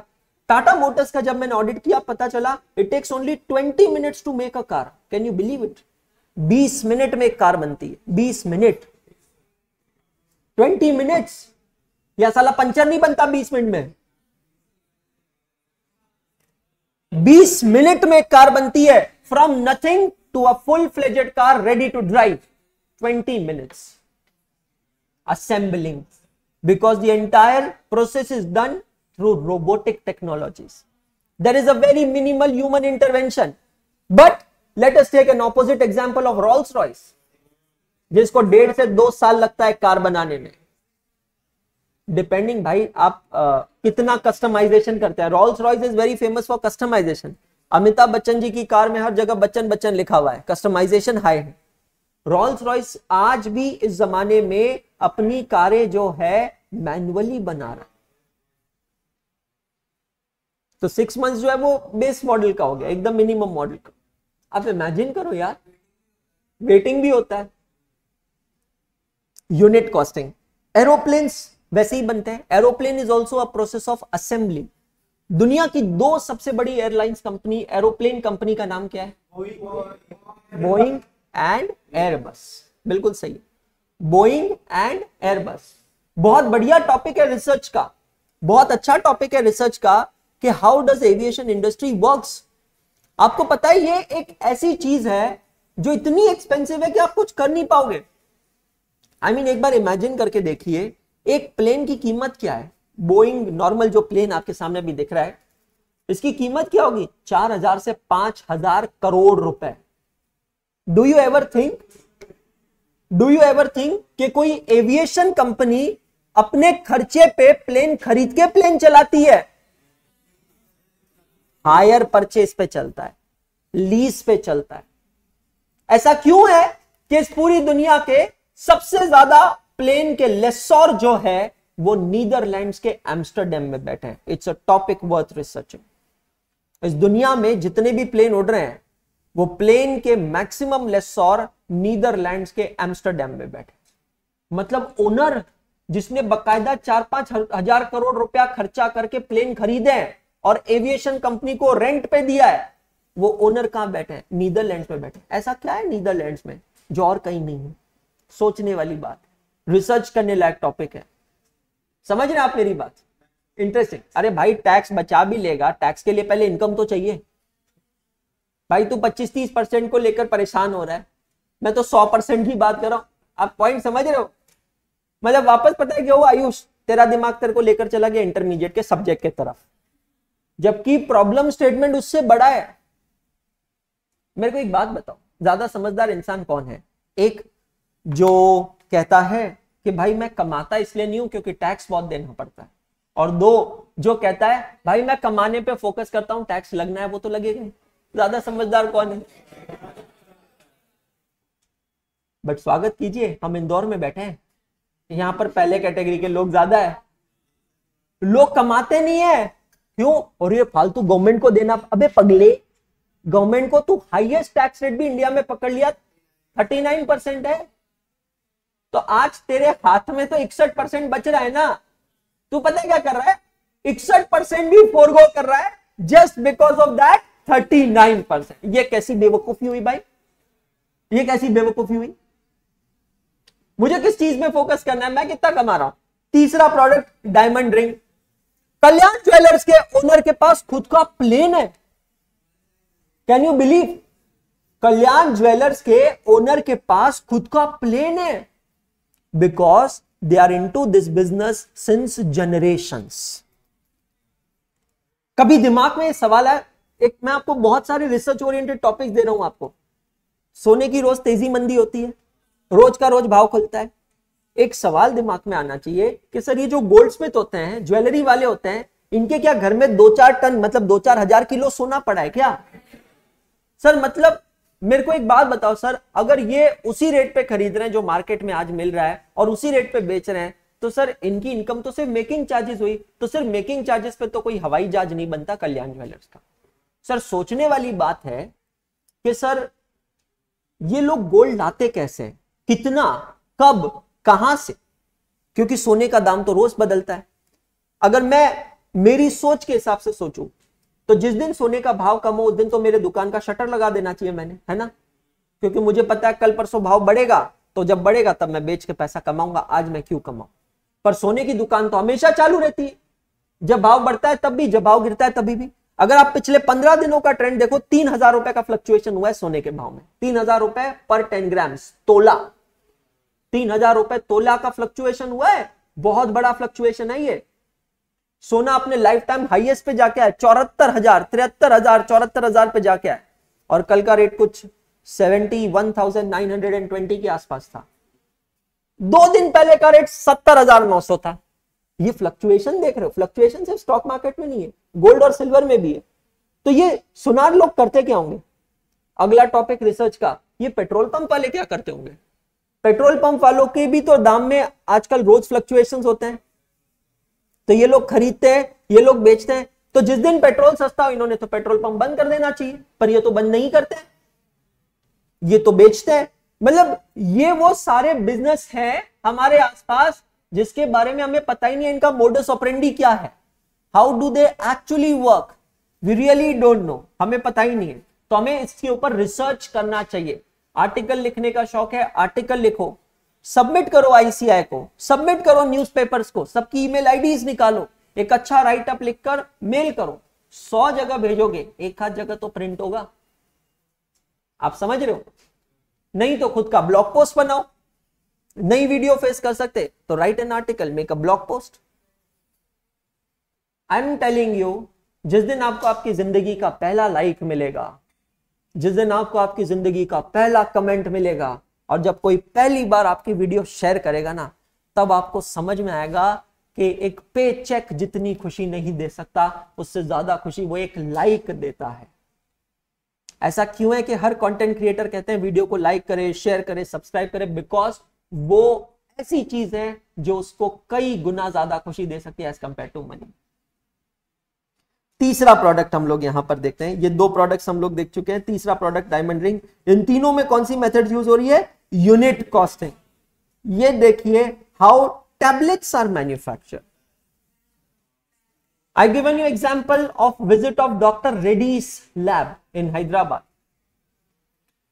Guys, this is amazing. मैंने पहली बार जिंदगी में देखा कि कैसे टैबलेट्स बनती है, फिर टैबलेट्स की पैकिंग होती है, जो स्ट्राइप्स होती है, जो स्ट्राइप्स हम यूज करते हैं। काफी टैबलेट्स ओपन आती है, बॉक्स में पैक होती है। Are they manufactured individually? No, they are manufactured together, they are manufactured in batch. Lay's के चिप्स जो बनते हैं तो एक पैकेट ही एक टाइम बनता है? नहीं, पहले तो रॉ मटेरियल से फिनिश गुड बनता है चिप्स। चिप्स बनते हैं बहुत सारी क्वांटिटी में, एक लॉट बनता है उसका पूरा, फिर बाद में उसकी पैकेजिंग होती है। अब वो कौन सा लॉट था, उसको एक आइडेंटिटी देने के लिए एक बैच नंबर होता है। जब मर्जी आए तब फ्लेवर चेंज कर सकते हैं? Answer is no. अगर आपके प्रोडक्शन में, प्रोडक्शन डिपार्टमेंट ने अभी सपोज कीजिएगा मसाला मैजिक फ्लेवर लगा के रखा है, तो अभी मसाला मैजिक की ही चिप्स बनेगी। फिर वो पूरा के पूरा मशीन या तो क्लीन होगा या कुछ डाइस चेंज होगी, और उसके बाद क्रीमी ऑनियन का वहां पर मोल्ड लगेगा। अगर आपका सेल बहुत ज्यादा है तो आप मसाला मैजिक का अलग प्लांट लगाएंगे, क्रीमी ऑनियन का अलग लगाएंगे, प्लेन सॉल्टेड का अलग लगाएंगे। ये पूरी तरह डिपेंड करता है आपके डिमांड पे, प्रोडक्ट की डिमांड क्या है। जितना मैं समझ पा रहा हूं और जितना मेरा धंधे का नॉलेज है और मैं ऑब्जर्वेशन है, मेरे हिसाब से लेज हो या बालाजी हो, मल्टीपल प्लांट्स होंगे। क्या कम डिमांड है? अमेजिंग डिमांड है यार, मार्केट में डिमांड कम नहीं है। और आज अगर आप सोचो तो चिप्स वैसे एक बहुत कॉमन प्रोडक्ट है, पर कोई सस्टेन नहीं कर पाया यार। मैं छोटा था जब अंकल चिप्स नाम से एक ब्रांड आता था, जो अभी भी आता है, लेकिन आई एम टेलिंग यू, लेज ने जो मार्केट कैप्चर किया है ना बॉस, अमेजिंग। और लेज के बाद जो बालाजी ने सुनामी लेके आया ना मार्केट में, अगला टॉपिक है केस स्टडी का, how Balaji became market leader. आप देखो यार, बंदे के पास इतना पैसा नहीं था कि मार्केटिंग स्पेंड्स करे, पर मार्केट लीडर बना। किस तरीके से गेन किया, यह बात सही है। गुजराती छे, धंधो वालों छे, दिमाग चलाया भाई ने, सही में दिमाग चलाया। अगेन जैसा कि मैंने कहा, जैसा आपका एनवायरनमेंट होता है वैसा आप सोचते हैं। अगर आप सराउंडेड है उन लोगों से जो स्टार्टअप्स करते हैं, जो फंडिंग लेते हैं या फंडिंग रेस करते हैं या उस तरीके की चीजें करते हैं, ट्रस्ट मी आपका दिमाग भी वैसा ही चलेगा। बहुत बुरा हुआ होगा अनअकैडमी के वजह से मेरे साथ, बट एक अच्छी चीज ये हुई कि एटलीस्ट जब मैं वहां पर था तो जो लर्निंग्स मुझे मिली, देखो पढ़ाता तो मैं कई साल से था, और अगर अनअकैडमी का एपिसोड नहीं होता था तो आज मैं कोई कोचिंग क्लास खोल के बैठा होता था। लेकिन आज हम लोग एक एडटेक खोलकर बैठे हैं। It is a startup, it is an edtech recognized by the Startup India, registered as a micro, small and medium enterprises. It is not a coaching class. Because of my surrounding, because I was surrounded by such people, पूरा दिन वही discussion होता था, पूरे दिन ratios discuss होते थे, बातें होती थी। तो सराउंडिंग बहुत ज्यादा मैटर करता है, isn't it guys? और हम लोग, मैं पर्सनली मेरी क्लास में आपको यही कोशिश करता हूं कि आपको वैसा सराउंडिंग दूं, बिकॉज ट्रस्ट मी, मेरी बात अगर आप समझेंगे ना, ये जो एज में अभी आप हैं, ये वो एज की शुरुआत हो गई है जब एंटरप्रेन्योरशिप का बीज दिमाग में बोया जाता है। कोई भी धंधा करने के लिए पैसा नहीं लगता है, सबसे पहले लगता है एक आइडिया। और आइडिया पता है कब आएगा? जब आप पहले किसी प्रॉब्लम को समझोगे। हेडन्स रूल जो है ना आपके इंटरप्रिटेशन ऑफ स्टैट्यूट्स का, वो हमारी जिंदगी की सच्चाई है। हेडन्स रूल क्या कहता है कि when you interpret a law, a statute, you need to see what was the problem prevailing before that statute, and that's exactly what is the problem. Unless and until you understand a problem, ओला कैसे बनाओगा? लोगों ने देखा होगा कि taxi के लिए taxi stand तक जाना पड़ता है, बुजुर्ग लोग होते हैं, प्रेग्नेंट लेडीज होती है, चोट वाले होते हैं, पेशेंट्स होते हैं, थोड़ी ना कोई टैक्सी स्टैंड तक जाएंगे। फिर वो वहां जाकर बार्गेनिंग करते हैं, फिर वहां जाकर कभी कभी वो मना कर देते हैं, झगड़ा करते हैं, कैश का लफड़ा, छुट्टा का लफड़ा। एक प्रॉब्लम आई कि घर पे कैसे टैक्सी आ जाए। आपको नहीं लगता ये प्रॉब्लम जब दिमाग में आया होगा तब ओला का इन्वेंशन हुआ होगा? तो कोई भी चीज अगर इन्वेंट करनी है ना दोस्त, तो सबसे पहले आपको प्रॉब्लम को समझना पड़े। सर मेरी जिंदगी में प्रॉब्लम ही नहीं है। अबे पगले, तू जो बना रहा है वो खुद के लिए नहीं, दूसरों के लिए बना रहा है। तो सबसे पहले क्या समझना है? दूसरों के प्रॉब्लम को समझना है, नेसेसिटी समझना, कंफर्ट। अच्छा, अगर चलो सर प्रॉब्लम नहीं है, तो फिर दूसरा पॉइंट आता है एनहांसमेंट। एनहांसमेंट का मतलब है कि आपका जो इनोवेशन है वो लोगों की लाइफ को कैसे बेहतरीन बना सकता है। Best example Google maps. Google maps problem से नहीं बना है, एनहांसमेंट। पहले कहीं पे भी जाते, अभी मैं इमेजिन करूं मैं बैंगलोर से इंदौर आता और गूगल मैप्स नहीं होता था, कार के शीशे नीचे करके भैया इंदौर। और बहुत सारी मूवीज में देखिए लोग बोलते नहीं नहीं नहीं, आगे जाके ऐसा, फिर ऐसा, फिर ऐसा, ऐसा। मैं तो पहुंचता था 1.5-2 साल बाद। समझ में आ रहा है? क्या वंडरफुल क्रिएशन है यार, सोच के देखो मैन। ऐसी ऐसी गलियां जो लोगों को भी नहीं पता, वहां से गूगल मैप ऐसा निकाल देता। धीरे धीरे इवॉल्व हुआ। पहले सिर्फ रास्ता बताया, फिर ट्रैफिक के colours, blue, yellow, red, dark red. देखा ऐसा डार्क रेड, मत ना आगे मत, घर के बाहर नहीं निकलने का। डार्क रेड देखते भाई साहब। जब फॉरेस्ट आता है ग्रीन हो जाता है, जब समुंदर आता है, वाटर बॉडी आती है, ब्लू हो जाता है, माउंटेन आता है, येलो हो जाता है। यार क्या बनाया है यार बनाने वाले ने भाई, जबरदस्त चीज बनाई है। I mean think about it. तो ये जो आपकी एज है ना बॉस, ये इतनी सही एज है कि आप, मतलब मैं फिर से बार बार पिच इन करना चाहूंगा, इस एज को ना वेस्ट मत होने दो। और क्योंकि इस एज में आपके ऊपर कोई कमिटमेंट नहीं है until and unless you enter into commitment। मैं किसी रिलेशनशिप के अगेंस्ट नहीं हूं, मैं फिर से कह रहा हूं, मैं एक सिंपल चीज समझता हूं, अगर कोई चीज मेरी स्ट्रेंथ बनती है I am good to go, but अगर कोई चीज मेरी वीकनेस बनती है I am not at all good to go. अभी मैं जिस ट्रिप पे जा रहा हूं, वो ट्रिप ऑर्गेनाइज करने वाला जो है वो एक बॉयफ्रेंड और गर्लफ्रेंड ही है। तो 2 जने हैं, दोनों रिलेशनशिप में है। इन दोनों ने मिलके क्या सोचा, दे बोथ वर ट्रैवलर्स। ठीक है, इनकी स्टोरी बताता हूं। They both were travellers. इन्होंने मिलके सोचा कि यार हमने दुनिया घूमी है, हमने एंजॉय किया है, हमको लगता है कि हमें ये खुशी लोगों के लाइफ में पास ऑन करनी चाहिए। तो इन दोनों ने मिलकर एक ट्रैवल कंपनी ओपन की है। अब वो ट्रैवल कंपनी क्या करती है, सिर्फ स्ट्रेंजर्स ट्रैवलर्स को लेकर जाती है। आप समझ रहे हैं पॉइंट? अब ये दोनों हर ट्रिप पे साथ जाते हैं, obviously because they are the team leaders, they are the trip managers. क्या इनके पास इतना पैसा है कि ये ट्रिप मैनेजर हायर करें, ऐसा करें? अगर आप सोचो तो धंधा कितना सही है, देखना दिमाग चलाना। इस धंधे में आपकी कोई इन्वेस्टमेंट ही नहीं है, पूरा पैसा एडवांस में लेते हैं, पैसा एडवांस में लेते हैं और लोगों को उन्हीं के खर्चों पे घूमने ले जाते हैं और खुद का फ्री में निकल जाता है। आप समझ रहे हो? तो मैं कह रहा हूं कि मैं रिलेशनशिप के अगेंस्ट नहीं हूं। प्रॉब्लम तब होती है जब ये रिलेशनशिप आपके पैरों की बेड़िया बन जाती है, हाथों की हथकड़ी बन जाती है, आपका दिमाग नहीं चल पाता। क्यों नहीं चल पाता? क्योंकि मोस्ट ऑफन ये होता है कि जब आप रिलेशनशिप में होते हो तो आपको ये लगता है अरे मेरे बाबू ने खाना खाया कि नहीं खाया, अरे तुमने किसी से क्यों बात कर ली, oh you didn't reply to my phone. तो वो उसी चीज में उलझ जाते हैं। बट मुझे लगता है कि अगर 2 लोग जो जेन्युइनली रिलेशनशिप में है, अगर वो एक दूसरे की स्ट्रेंथ बन सके, जो बहुत कम होता है, बहुत कम होता है।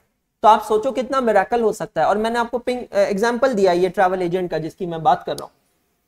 They have completed more than 200 tours, more than 200 tours and all the stranger tours, because जब इन दोनों ने डिसाइड किया कि हम ऐसा कुछ बनाए, आप बिलीव नहीं करोगे हर महीने में 3 से 4 टूर करवा रहे हैं। मतलब ये लोग टिकते ही नहीं एक जगह, हर महीने में 3 से 4 टूर्स। बिजनेस है, कमा रहे हैं, लाइफ जी रहे हैं। हर एक की डेफिनेशन होती है जीने की। आप पॉइंट समझ रहे हैं मेरी बात? तो अब टैबलेट मैन्युफैक्चरिंग पे अगर आए, और ऐसे कौन से प्रोडक्ट होंगे जो बैच में बनेंगे? चिप्स की बात की, टैबलेट की बात की, चॉकलेट्स की बात की, बिस्किट्स की बात की। चलो एफएमसीजी छोड़ के बताओ। अब मैं चॉकलेट बिस्किट बोला, फिर ये बोलेंगे orange biscuit and cream biscuit, pineapple biscuit,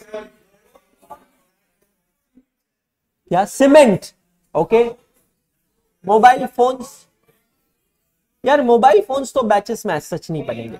mobile phones में यूनिट कॉस्टिंग आएगा, बिकॉज हर एक फोन की एक आइडेंटिटी होती है ब्रो। IMEI नंबर इंडिविजुअल है। प्रोडक्शन बैच में होगा, कॉस्टिंग जब निकालोगे ना आप इंडिविजुअल फोन की निकाल सकते हो। Stationery item, nut and bolts, bearings, छर्रे, वायर्स। बिल्कुल सही। देखो आपको क्या देखना है, सिंपल समझना।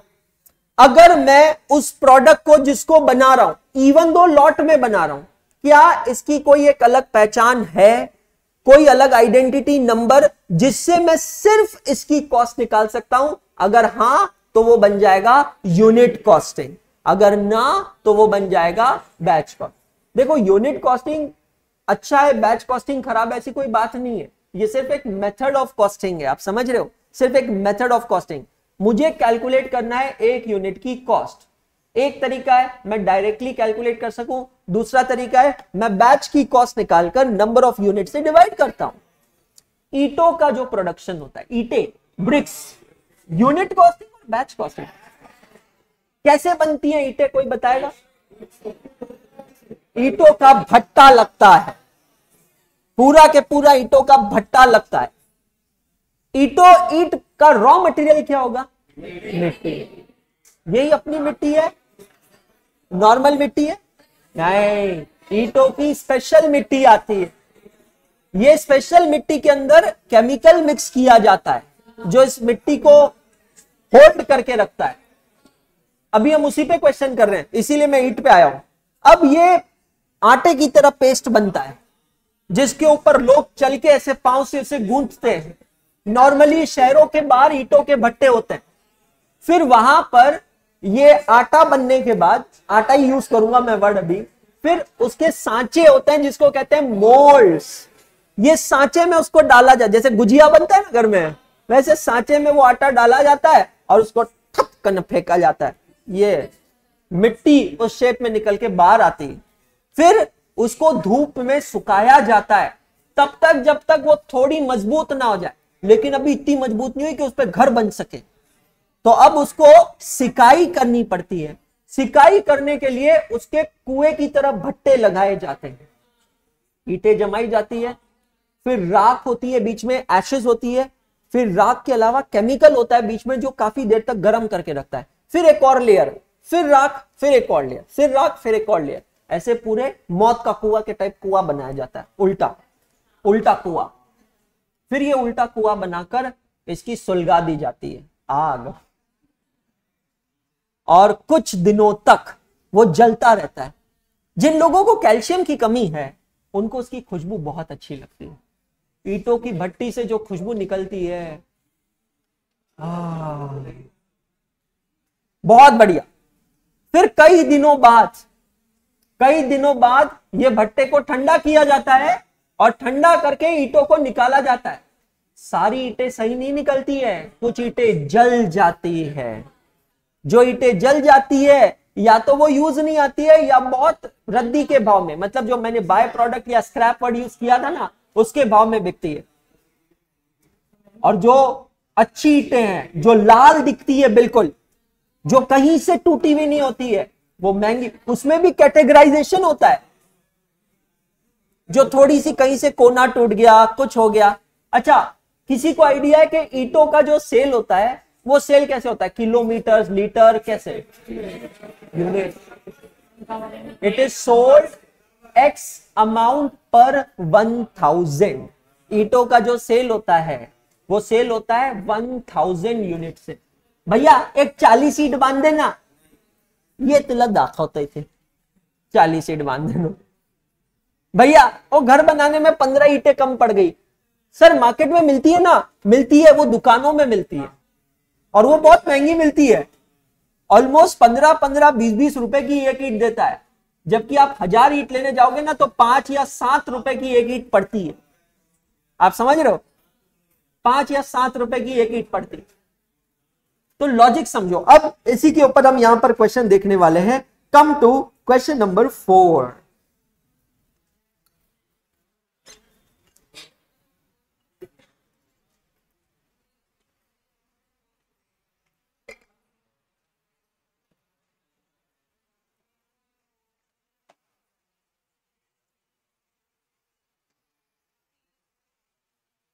Come to question number 4.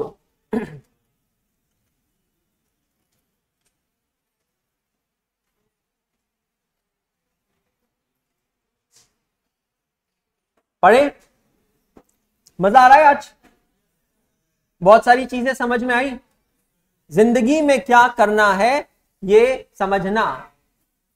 पहले अरबपति बनो, फिर किसी के पति बनो। नहीं तो पहले पति बनो और फिर कंगाल पति बनो। Girlfriend is also an investment, right? Capital expenditure और revenue expenditure. Deferred revenue expenditure, deferred revenue expenditure. Amazing. Lecture number क्या है आज का? 9 है मैम। आज का लेक्चर नंबर 9 है। करें शुरू। बहुत बढ़िया क्वेश्चन है। Common sense will prevail. Focus कीजिएगा। Cheshta Cheshti, both of you alive, awake? I can't see Cheshti. Very good. Focus all of you.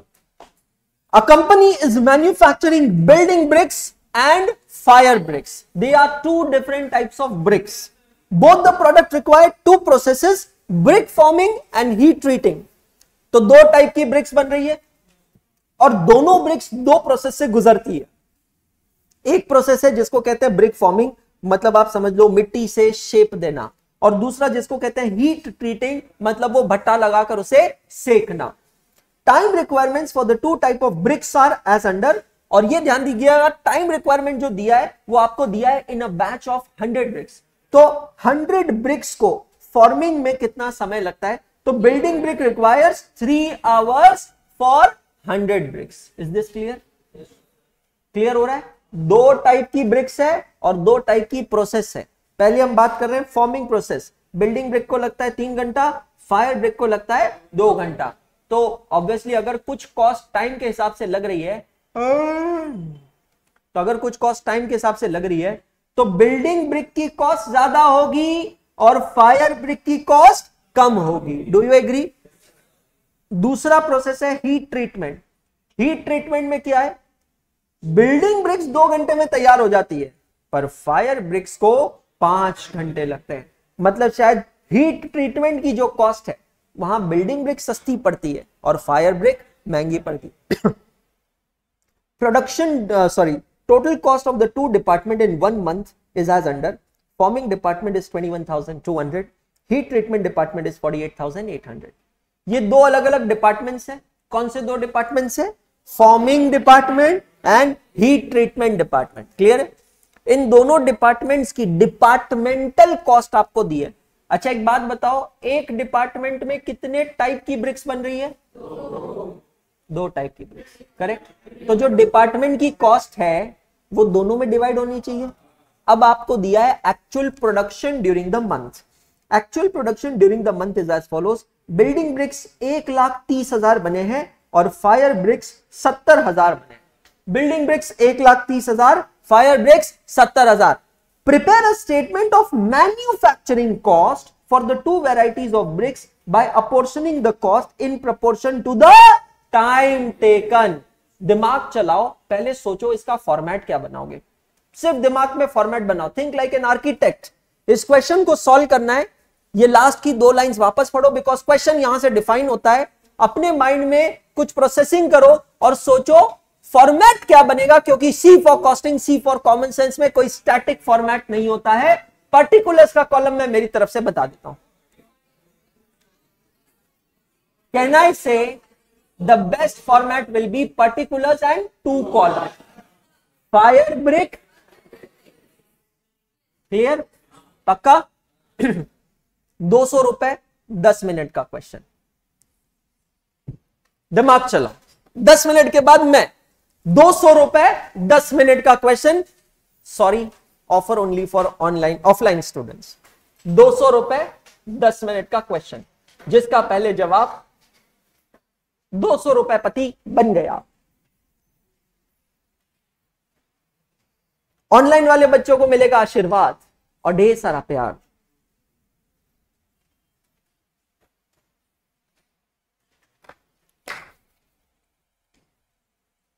भाई 200 रुपए मिलना भी बड़ी बात है और कॉन्फिडेंस बढ़ना उससे भी बड़ी बात है।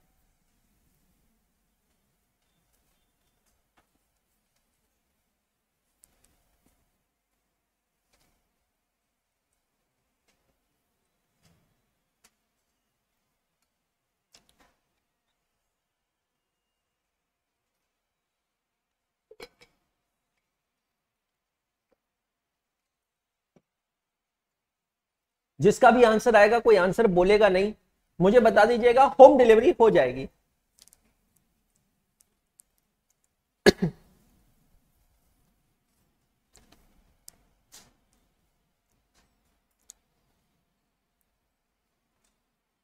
आपके साथ ना इंसाफी नहीं है, मेरे पास कोई मैट्रिक्स नहीं है ऑनलाइन वाले बच्चों के आंसर्स वेरीफाई करने का, इसी वजह से ये ऑफर आपके लिए नहीं है।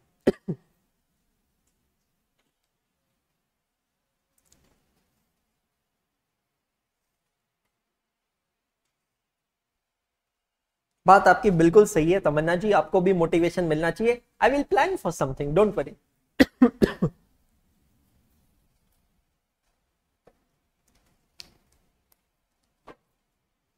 कोई फॉर्मूला नहीं है, कोई अकाउंटिंग स्टैंडर्ड नहीं है, कोई लॉ नहीं है, कोई प्रोविजन नहीं है, कुछ नहीं है। पर जो कुछ चाहिए वो शायद हमारे पास नहीं है, common sense.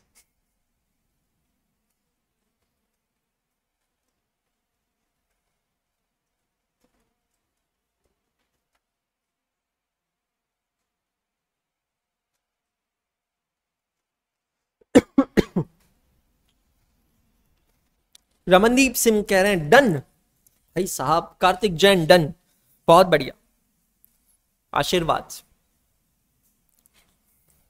Please don't write answers over here.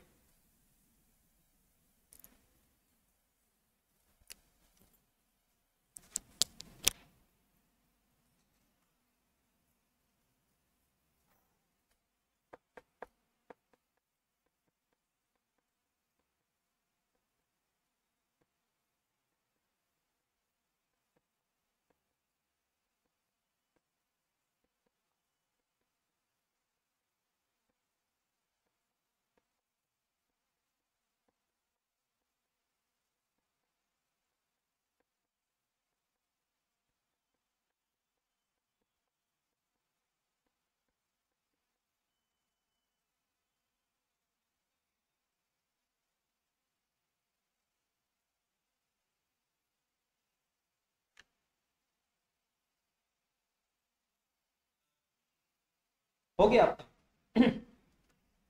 1 minute sir, आ रहा हूं।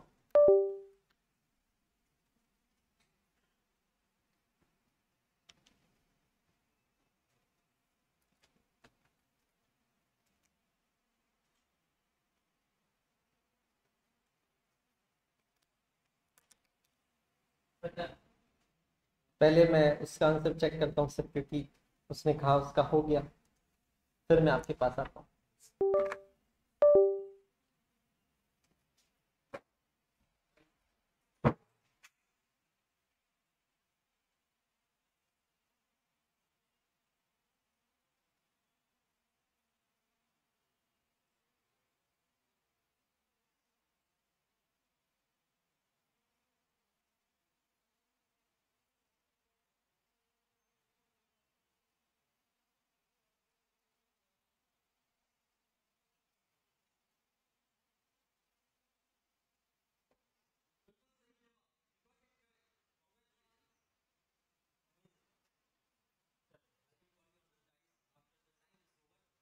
So we have got the student who got the correct answer. Okay. आ रहा हूँ सर, बिल्कुल सर.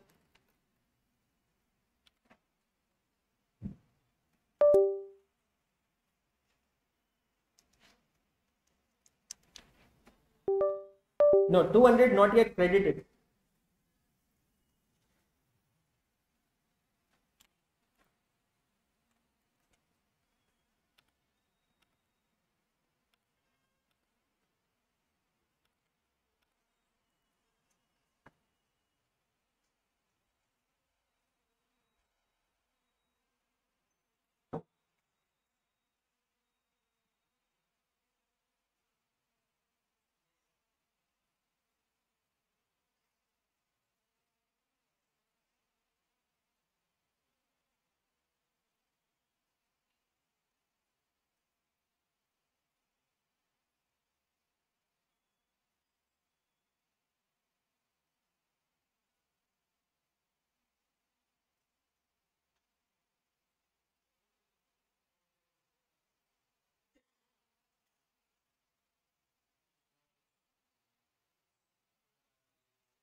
आंसर अभी नहीं बताया प्रियांशु जैन, मिचामी दुगड़ा.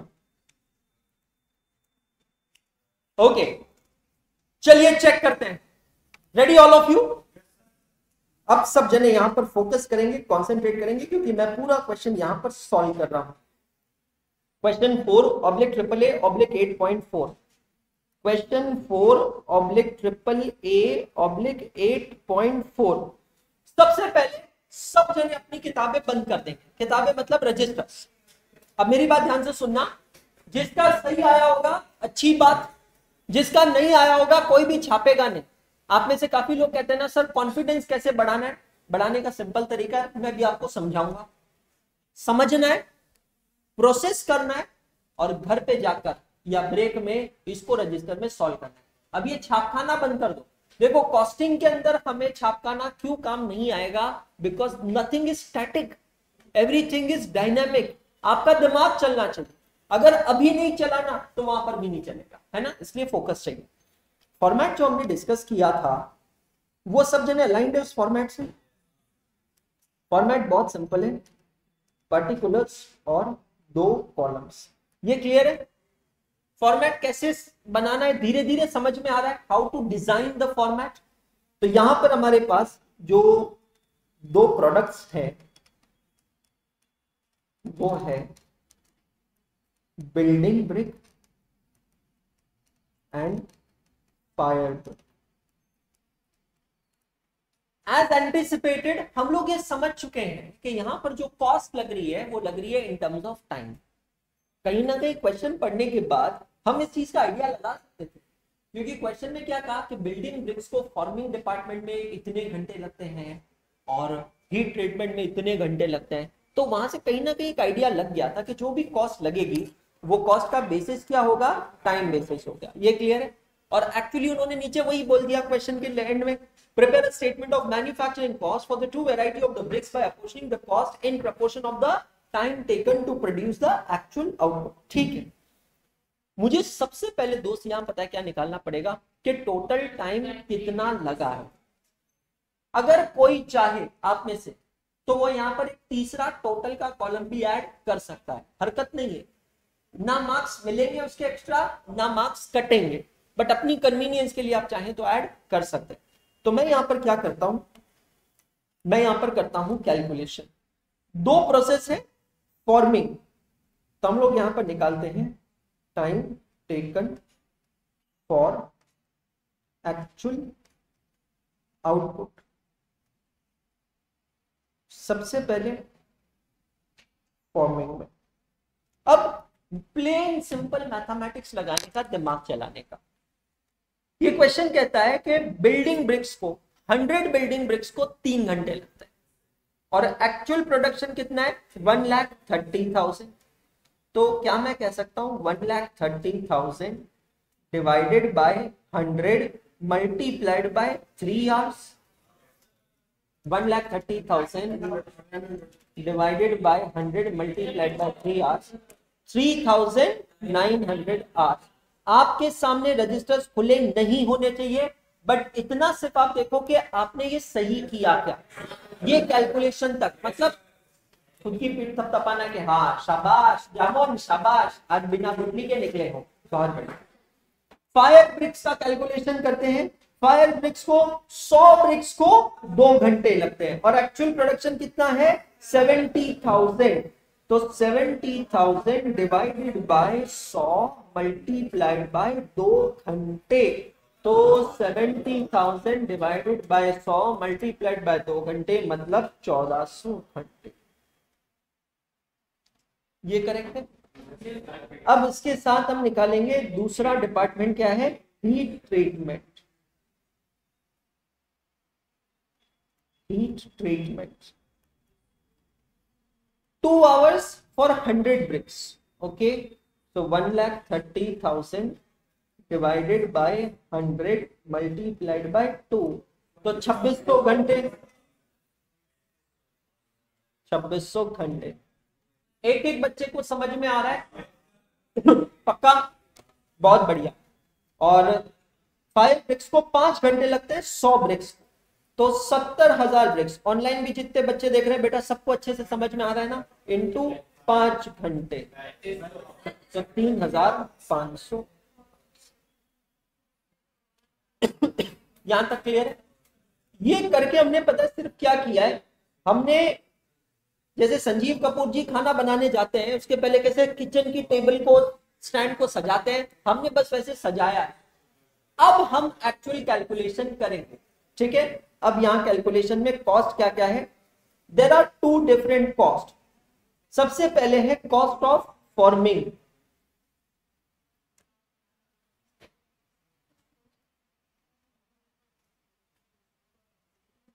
ठीक है जी। फॉर्मिंग की कॉस्ट कैसे निकालेंगे सर, टोटल कॉस्ट हमको दी है फॉर्मिंग की जो है 21,200। अब ये 21,200 is the total cost of the forming department. Forming department में कितने घंटों का काम हुआ है, कैसे निकालेंगे सर, ये देखिए फॉर्मिंग डिपार्टमेंट में 3,900 घंटे तो बिल्डिंग ब्रिक बनाए और 1,400 फायर ब्रिक बनाए, मतलब फॉर्मिंग डिपार्टमेंट में कितने घंटों का काम हुआ है 3,900 plus 1,400, Is it coming 5300 hours? Check all of it. ये सबको क्लियर है या नहीं? फॉर्मिंग डिपार्टमेंट में इतने घंटों का काम हुआ है। शिंदे बड़ी जोपुन जाकी बैठी क्यों ऐसे? बेटा लेट जाओ, बेटा लेट जाओ आराम से। हाँ क्लास थोड़ी है बेटा, तो सिनेमा है। यहाँ पर 21,200 डिनोमिनेटर वही रहेगा 5,300 घंटे। क्लियर? क्लास में कोई भी अभद्र अवस्था में बैठे, इच्छा हो तो दरख्वास्त होगी यहाँ आकर सबके सामने बैठे, ताकि आपका ये वाला जो पोज है सभी जने देखें। बहुत बढ़िया। अब इसको मल्टीप्लाई किससे करेंगे? रिस्पेक्टिव आवर्स से। बिल्डिंग ब्रिक्स के आवर्स कितने हैं? 3,900 घंटे और फायर ब्रिक्स के 1,400 घंटे। ये भी क्लियर है? मैं सिंपल कहूं तो रेशियो एंड प्रोपोर्शन नहीं हो गया मैथमेटिक्स का, है ना? तो बहुत बढ़िया। 21,200 डिवाइडेड बाय 5,300 इंटू 3,900, 15,600 रुपए। और यहां पर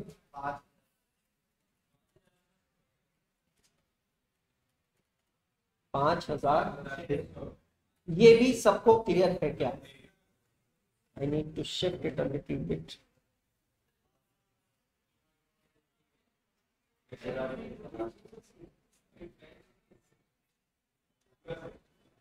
अब धीरे धीरे करके आपको शायद अपनी मिस्टेक समझ में आ रही होगी। अभी सॉल्व नहीं करना है किसी को भी, हाँ? ये सिर्फ देखना है ये एक्सप्लेनेशन रिटेन रहता है कि नहीं एंड ऑफ द डे तक, है ना? अब ये तो एक डिपार्टमेंट की कॉस्ट होगी। अब दूसरी डिपार्टमेंट की कॉस्ट कौन सी बनेगी? कौन सा है? Heat treatment. Cost of heat treatment बिल्कुल इसी तरीके से निकालेंगे। हीट ट्रीटमेंट की टोटल कॉस्ट कितनी है बेटा जी? 48,800। इसको मैं डिवाइड करूंगा टोटल आवर्स से।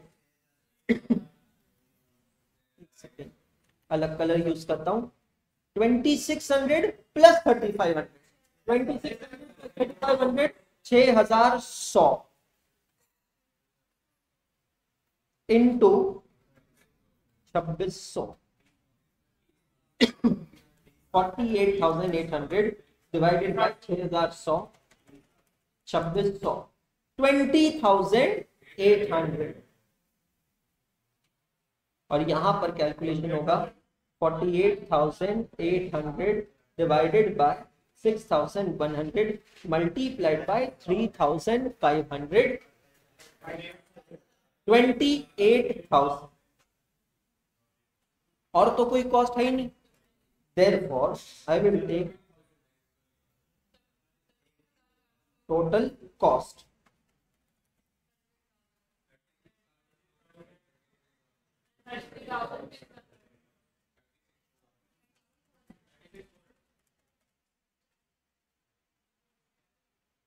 अब देखना, कुछ लोगों ने कॉस्ट पर ब्रिक निकाला। जरूरत है क्या? पढ़ो क्वेश्चन में।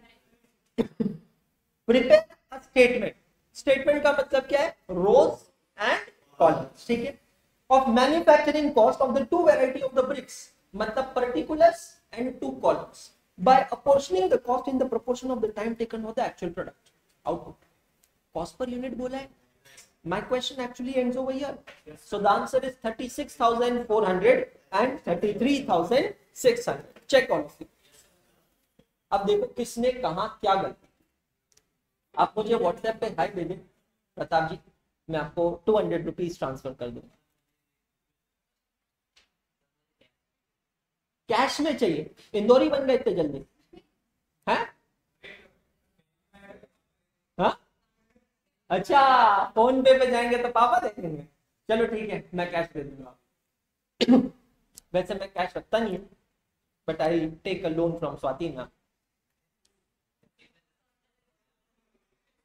Have you understood all of you? क्या लगता है भाई कहाँ गलती हुई होगी? लास्ट में सही आया शुक्ला जी। हाँ कुछ नहीं, चलो मेरे को नहीं बताओ, अब अपने दिमाग में प्रोसेस करो और खुद को समझो कि अपनी कमी कहां रही है। ये जो जल्दबाजी अभी आप जिसको कह रहे हो ना, इसको एग्जामिनेशन में एंजाइटी कहते हैं। और बेटा ये प्रेशर बनना चाहिए। आप समझो, आप मुझसे पार्टी मांग रहे, अरे तुच्छ 200 की पार्टी कौन देता है? मैं देखो अभी क्लास में ऐसे डायरेक्ट ऐसे ही पार्टी दे रहा हूँ, रिवॉर्ड कर रहा हूँ। ये जो रिवॉर्ड होता है ना, ये मोटिवेट करता है। यार मेरे को बताओ, स्पीड जरूरी नहीं है एग्जाम में? और ये स्पीड जब मैं कहता हूं, question reading speed, understanding speed, thinking speed, writing speed, सभी इंपॉर्टेंट है। ये प्रेशर तो बेटा बनना चाहिए, तभी तो मजा आएगा। बट अभी सिर्फ आपको यहां से लर्निंग क्या लेनी है भाई, कि हमारी गलती क्या हुई है, हमारे दिमाग में वो क्या चीज है जो नहीं चली, या क्या चीज गलत चली जिसके वजह से मेरा आंसर नहीं आया। क्योंकि मैं जब राउंड कर रहा था, मैं देख रहा था बहुत सारे बच्चे ब्लैंक बैठे। पहली बात, कभी भी मैं कोई क्वेश्चन दूं ना सॉल्व करने, देखो पैसे मिले नहीं मिले अलग बात, क्वेश्चन कभी भी दो, don't sit idle. Rough register अपने पास हमेशा रखना। सर कॉस्टिंग हम रफ समझ लिए, आप क्या चिंता करते हैं? रफ रजिस्टर अपने पास रखना है, कुछ तो कैलकुलेशन करना ही करना है डेफिनेटली। भाई मेरे को लिटरली बताओ क्या है, क्या इसमें क्या था ऐसा? What do you think brother, what would have happened?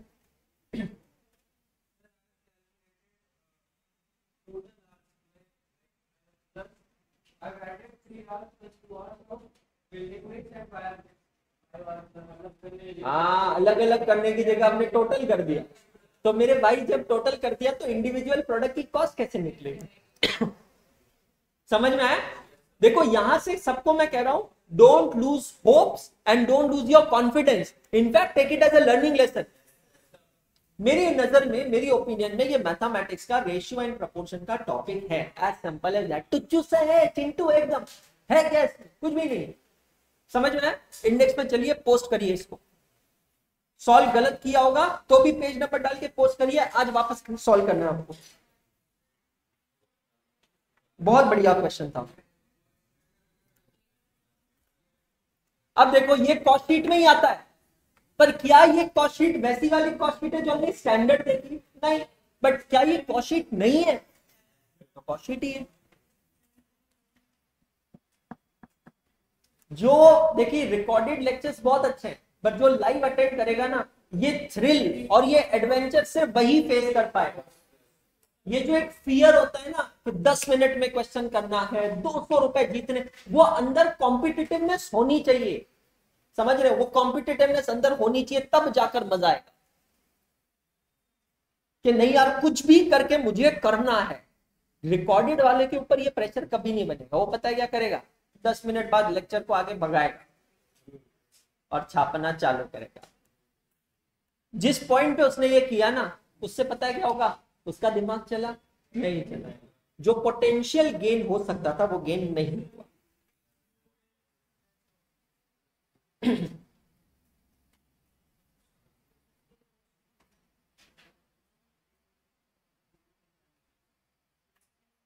जरा एक बात बताओ, आज का दिन कैसा चाहते हो? एकदम सुकून भरा या थोड़ा चैलेंज चाहिए?